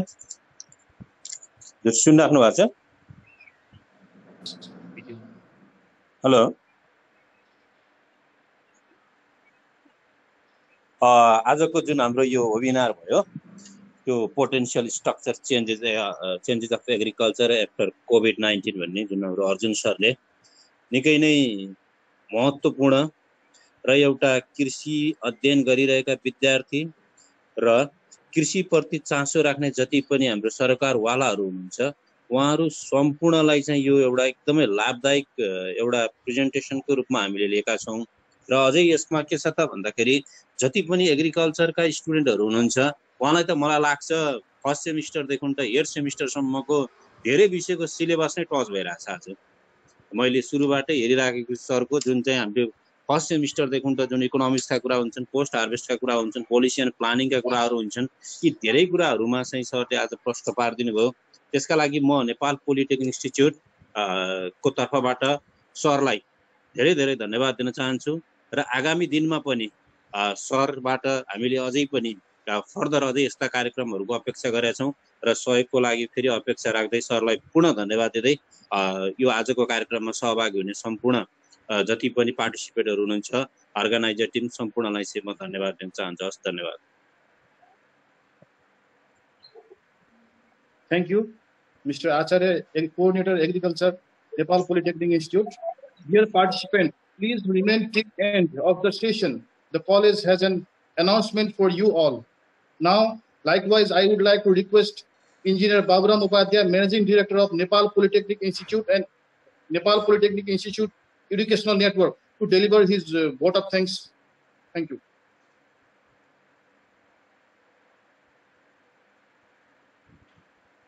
Sunia sir, thank you, Jay sir. Hello, Sunia sir. Hello, sir. Sunia sir. Okay, thank you. सर्वप्रथम त जुन यो वेबिनारको जुन आयोजना गर्नुभयो हाम्रो स्पेसल्ली हाम्रो डाक्टर दीपकजी, त्यसै गरिकन टेक्निकली हाम्रो जय सरले र अरू साथीहरूले जुन यसमा विशेष रोल खेल्नुभयो उहाँलाई मैले विशेष धन्यवाद दिन चाहन्छु। र त्यो धन्यवाद दिने क्रममा चाहिँ वास्तवमा अरुण जीसी जस्तो एउटा वास्तवमा ministry of agriculture and livestock, त्यसमा पनि वास्तवमा त्यो भनेको हाम्रो एउटा पोटेन्सियल ठाउँ हो। त्यो ठाउँबाट अनुदानका कुराहरू, कृषिलाई कसरी अगाडि बढाउने, पोलिसी लेभलका कुराहरू सबै त्यहीँबाट फर्मुलेट हुन्छन्। उहाँ जस्तो एउटा गतिलो वक्ताको रूपमा एउटा यो सेमिनारमा जुन ल्याउनु भयो, यहाँलाई चाहिँ मैले विशेष धन्यवाद दिन्छु। र जुन उहाँले आज मैले सबै यो प्रेजेन्टेसन सुने, सुरुदेखि अहिलेसम्मको मैले सुन्दै जाँदाखेरि वास्तवमा कृषि पढिसकेपछि कसरी हामी चाहिँ एउटा जागिर मात्रै अथवा सर्भिसमा मात्रै होइन कि एउटा स्वावलम्बन भएर आफै इन्टरप्रेनरसिप कसरी डेभलप गर्न सकिन्छ, सरकारको जुन बजेटहरू छ त्यो बजेटलाई कसरी इम्प्रुभ गर्न सकिन्छ, विभिन्न ठाउँमा यो ठाउँमा यस्ता किसिमका अनुदानहरू छन्, ती अनुदानलाई हामीले प्रयोग गरेर कसरी हामीले डेभलपमेन्ट कृषिमा एउटा आमूल परिवर्तन गर्न सकिन्छ भन्ने सन्दर्भमा उहाँले जुन प्रकाश पारिदिनु भयो, उहाँलाई मैले विशेष धन्यवाद दिन चाहन्छु। र खास गरिकन उहाँले भनेकै म एउटा इन्जिनियरिङको विद्यार्थी भए तापनि एग्रिकल्चरसँग पनि मैले थुप्रै आफ्नो समय मैले बिताएको छु। मैले पनि अहिले पनि आजै पनि मैले एक दुईवटा ठाउँमा मैले मिटिङ गर्ने क्रममा चाहिँ ती कुराहरू मैले भर्खरै पनि मैले राखेर आएँ। अहिले 29 नम्बर वार्डमा पनि मैले कुराहरू भएको थियो। जसरी यो विकासको लागि चाहिँ जबसम्म हाम्रा कृषकले उत्पादन गरेका वस्तुहरू एउटा निकायले अथवा गभर्मेन्ट निकायले किन्ने, चाहे त्यो सहकारी मार्फत होस्, चाहे हुडा मार्फत होस्, पालिका मार्फत होस्, त्यो एउटा किनिदिने एउटा मिनिमम प्राइसको एउटा फिक्स मूल्य नतोकिकन हामीले जति प्रडक्ट गरे पनि त्यसलाई चाहिँ भोलि कृषकले त्यो कन्टिन्यू गर्दैन भन्ने सन्दर्भमा उहाँले जुन किसिमले प्रकाश पारिदिनु भयो त्यो म विशेष धन्यवाद दिन चाहन्छु। त्यसै कारणले मैले अहिले पनि आजै पनि मैले भन्दाखेरि धेरै ठाउँमा मैले कुरा गर्दाखेरि हामी वास्तवमा कृषिमा आमूल परिवर्तन गर्ने हो भने यो उत्पादन भएका चिजहरूलाई गभर्मेन्टले एउटा मिनिमम मूल्य तोकिदिनु पर्यो। त्यो तोकेको मूल्य अनुसार चाहिँ कृषकले सहज रूपमा बेच्न पाउनु पर्यो। जस्तो तरकारी उत्पादन गरेका छ भने प्रत्येक वार्डमा, म त के भन्छु भने प्रत्येक वार्डमा एउटा सानो ठुलो कोल्ड स्टोर होस्, अनि त्यसै गरिकन हाम्रा कृषकहरूले एनिमल साइडतिर केही मासु पकाएको छ भने त्यसलाई पनि एउटा फ्रिजिङको व्यवस्था होस्, त्यो काटेर राख्न सकियोस्। र त्यो एउटा सहकारी मार्फत काम गरेर त्यसमा यदि लागत जुन कृषकले गरिरहेको हुन्छ त्यसमा चाहिँ यदि त्यो सहकारीलाई घाटा लाग्यो अथवा त्यो वडालाई अथवा यो पालिकालाई जसले काम गर्नु भएको छ त्यसलाई घाटा लाग्यो अथवा व्यक्ति विशेषलाई तपाईँ हामीलाई पनि यस्तो घाटा लाग्यो भने त्यो चाहिँ अहिले थुप्रो अनुदानहरू छ, त्यो अनुदान दिएर पनि त्यसलाई चाहिँ एउटा लेभलमा हाम्रो घाटा नहुने किसिमले पुर्याउन सकियो भने अझै राम्रो विकास हुन्छ। केही लाइनमा उहाँले कुरा गर्नुभयो, उहाँलाई मैले विशेष फेरि पनि मैले धन्यवाद दिन चाहन्छु।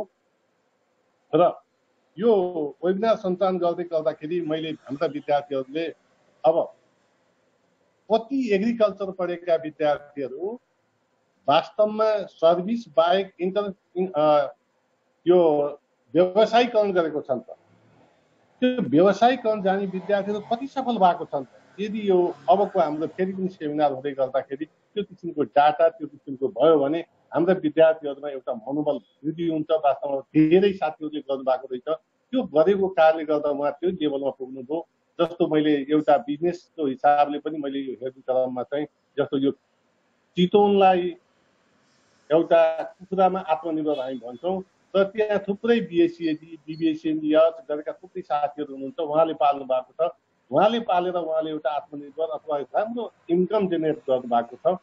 त्यस्तै गरिकन एउटा तरकारी खेती गरेर कतिजना हाम्रा साथीभाइहरू जसले पढ्नु भएको छ, त्यो उहाँको व्यवसाय राम्रो भएको छ। त कसैले बङ्गुर पालेर कसको भएको छ, बाख्रा पालेर कसको भएको छ, अथवा एग्रिगेट बिजनेस गरेर एग्रिगेट फर्म डेभलपमेन्ट गरेर कसको राम्रो भएको छ, त्यो पनि एउटा डाटा आएर वास्तवमा एउटा उदाहरणीय काम गर्न सकियो भने मलाई लाग्छ हाम्रा विद्यार्थीहरू हाम्रा जति पनि हाम्रा साथीभाइ विद्यार्थीहरू हुनुहुन्छ उहाँलाई एउटा मोटिभेसनल फ्याक्टर हुन्छ र त्यो फ्याक्टरले गर्दा भोलिको दिनमा सर्भिस मात्र होइन कि त्यो काम गऱ्यो भने अझै बढी फाइदा हुन्छ भने त्यो लाग्नु हो भने एउटा देशले साँच्चै नै एउटा राम्रो फलको मार्छ म चाहिँ लाग्छ जस्तो लाग्छ। जस्तो अहिले भर्खर हाम्रो अरुण ऋषिले भन्नुभयो हामी कुखुरामा आत्मनिर्भर बन्छौँ, तर 80% जुन मकैको प्रोडक्सन छ त्यो सबै हामी अब त्यो कुखुरालाई खुवाउने मकै जति सबै इन्डियाबाट ल्याउँछौँ भन्दा के आत्मनिर्भर त। त्यसै कारणले कमर्सियल मकै कसरी खेती गर्न सकिन्छ, कमर्सियल मकै खेती गरेर सबै कृषक सबै कुखुरा पालक कृषकहरूलाई मकै हामीले दिन सक्छौँ सक्दैनौँ त। त्यसमा चाहिँ जुन अनुदानका कुराहरू हुन् उहाँले प्रश्न पारिदिनु भएको छ, विभिन्न निकायहरू देखाउनु भएको छ, त्यो किसिममा पनि हाम्रा विद्यार्थी भाइ बहिनीहरू लाग्नुहोस्। अनि हाम्रा जति यो श्रोताहरू हुनुहुन्छ पार्टिसिपेन्टहरू हुनुहुन्छ उहाँहरू त्यो किसिममा पनि अगाडि बढ्नु हो भने मलाई लाग्छ अझै धेरै राम्रो हुन्छ। र मैले हाम्रो अरुणजीसँग स्पेसल्ली मैले उहाँ एउटा गतिलो एउटा नेपाल सरकारको एउटा राम्रो ministry of agriculture and livestock भनेको वास्तवमा हाम्रो मुटु हो। त्यो मुटुबाट पोलिसी बनाउँदाखेरि अझै धेरै भोलिका दिनमा चाहिँ अनुदान कस्तोमा त भन्दाखेरि प्रडक्ट गर्नको लागि अनुदान अनि प्रडक्ट गरिसकेपछि एउटा नियोजित मूल्य राखेर त्यो कृषकले बेच्दाखेरि पनि उसलाई फाइदा हुने किसिमले त्यो एउटा गभर्मेन्टले स्टोरेज सिस्टमको व्यवस्था गरिदियो। धानमा होस् मकैमा होस् गहुँमा होस्, त्यो मात्र होइन हरियो तरकारीमा पनि त्यो किसिमको एउटा सिस्टम डेभलपमेन्ट गरिदियो भने मलाई लाग्छ साह्रै राम्रो र असाध्यै उत्तम हुन्छ। र भोलिको दिनमा हाम्रो यत्रो यो बेरोजगारी समस्या जुन बाहिरबाट आएको 5 लाख 6 लाख 7 लाख जति जनसङ्ख्या छ ती सबैले एउटा राम्रो अवसर पाउँछन् भन्ने मलाई लाग्दछ र त्यो दिशामा यहाँहरू अझै केन्द्रित हुन्छ भन्ने मलाई लाग्दछ। र अब यो वेबिनार सकिसकेपछि पनि यी समग्र विषयमा एउटा छुट्टै टपिक राखेर मैले स्पेसल्ली हाम्रो डाक्टर दीपक लम्साजीलाई मैले विशेष अनुरोध गरेँ फेरि पनि उहाँसँग समन्वय गरेर अर्को एउटा वेबिनार हामीले आयोजना गरौँ, जसले गर्दाखेरि हाम्रा विद्यार्थीहरू गाउँ जाँदाखेरि अथवा सर्भिसमा जाँदाखेरि अथवा आफ्नै इन्टरप्रिन्योरसिप डेभलपमेन्ट गर्दाखेरि पनि उहाँहरूलाई अझै खुसी होस् र त्यो फाइदाको रूपमा अगाडि बढोस्, यही मेरो शुभकामना छ। र भोलिका दिनमा पनि यहाँको सहयोग अझै बढी एनपिआईले पाउनेछ, नेपाल पोलिटेक्निकले सहयोग खुसी पाउनेछ भन्ने मैले आशा राख्दछु। र यहाँहरू सबैलाई विशेष धन्यवाद दिँदै यो वेबिनारबाट म पनि उज्याउँछु। हस्त धन्यवाद।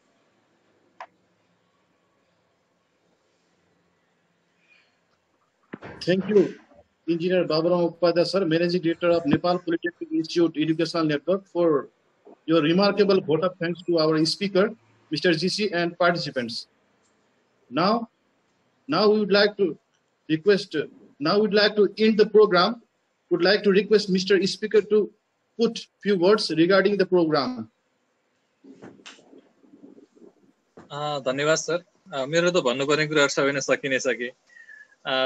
र अन्तिममा म के भन्न चाहन्छु भने हाम्रो जुन कृषि पढेर केही गर्छु भन्ने एउटा युवा जमातको बीच र आफ्नो विचारहरू राख्ने एउटा अवसर दिनुभयो, त्यसको लागि हाम्रो डाक्टर दीपक लगायतका एनपिआईको सबै टिमहरूलाई म धेरै आभार व्यक्त गर्न चाहन्छु र अफकोर्स यसमा आत्तिनुपर्ने कुराहरू पनि छैन। हाम्रो एउटा मैले अहिले कुरा गरिसकेको छु, एउटा विभिन्न खाले अपर्च्युनिटीका ढोकाहरू थुप्रै खुलेका छन्।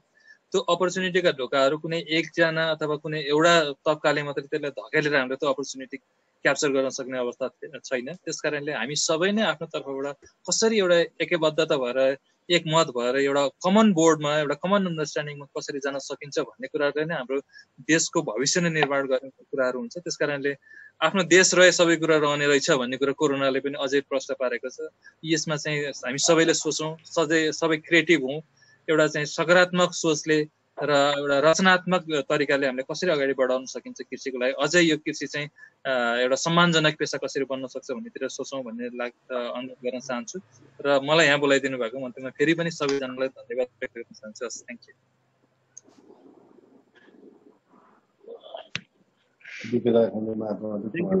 Thank you all for your continuous commitment. We, Nepal Polytechnic Institute, is much more happy to announce that we will having third episode of webinar series on 17th of June 2020. For more detail, please remain updated on our official Facebook page. And once again, I would like to thank Dr. Deepak Lamsal, faculty member of Nepal Polytechnic Institute, for connecting Nepal Polytechnic Institute fraternity with this event and speaker as well. And our technical support team, Mr. Lakshman Gautam, Mr. Naran Buda Chetri, Mr. Samudra Kesi, and Sajid Subedi. I would like to thank them also. And now the program has been officially ended. Thank you. Namaste.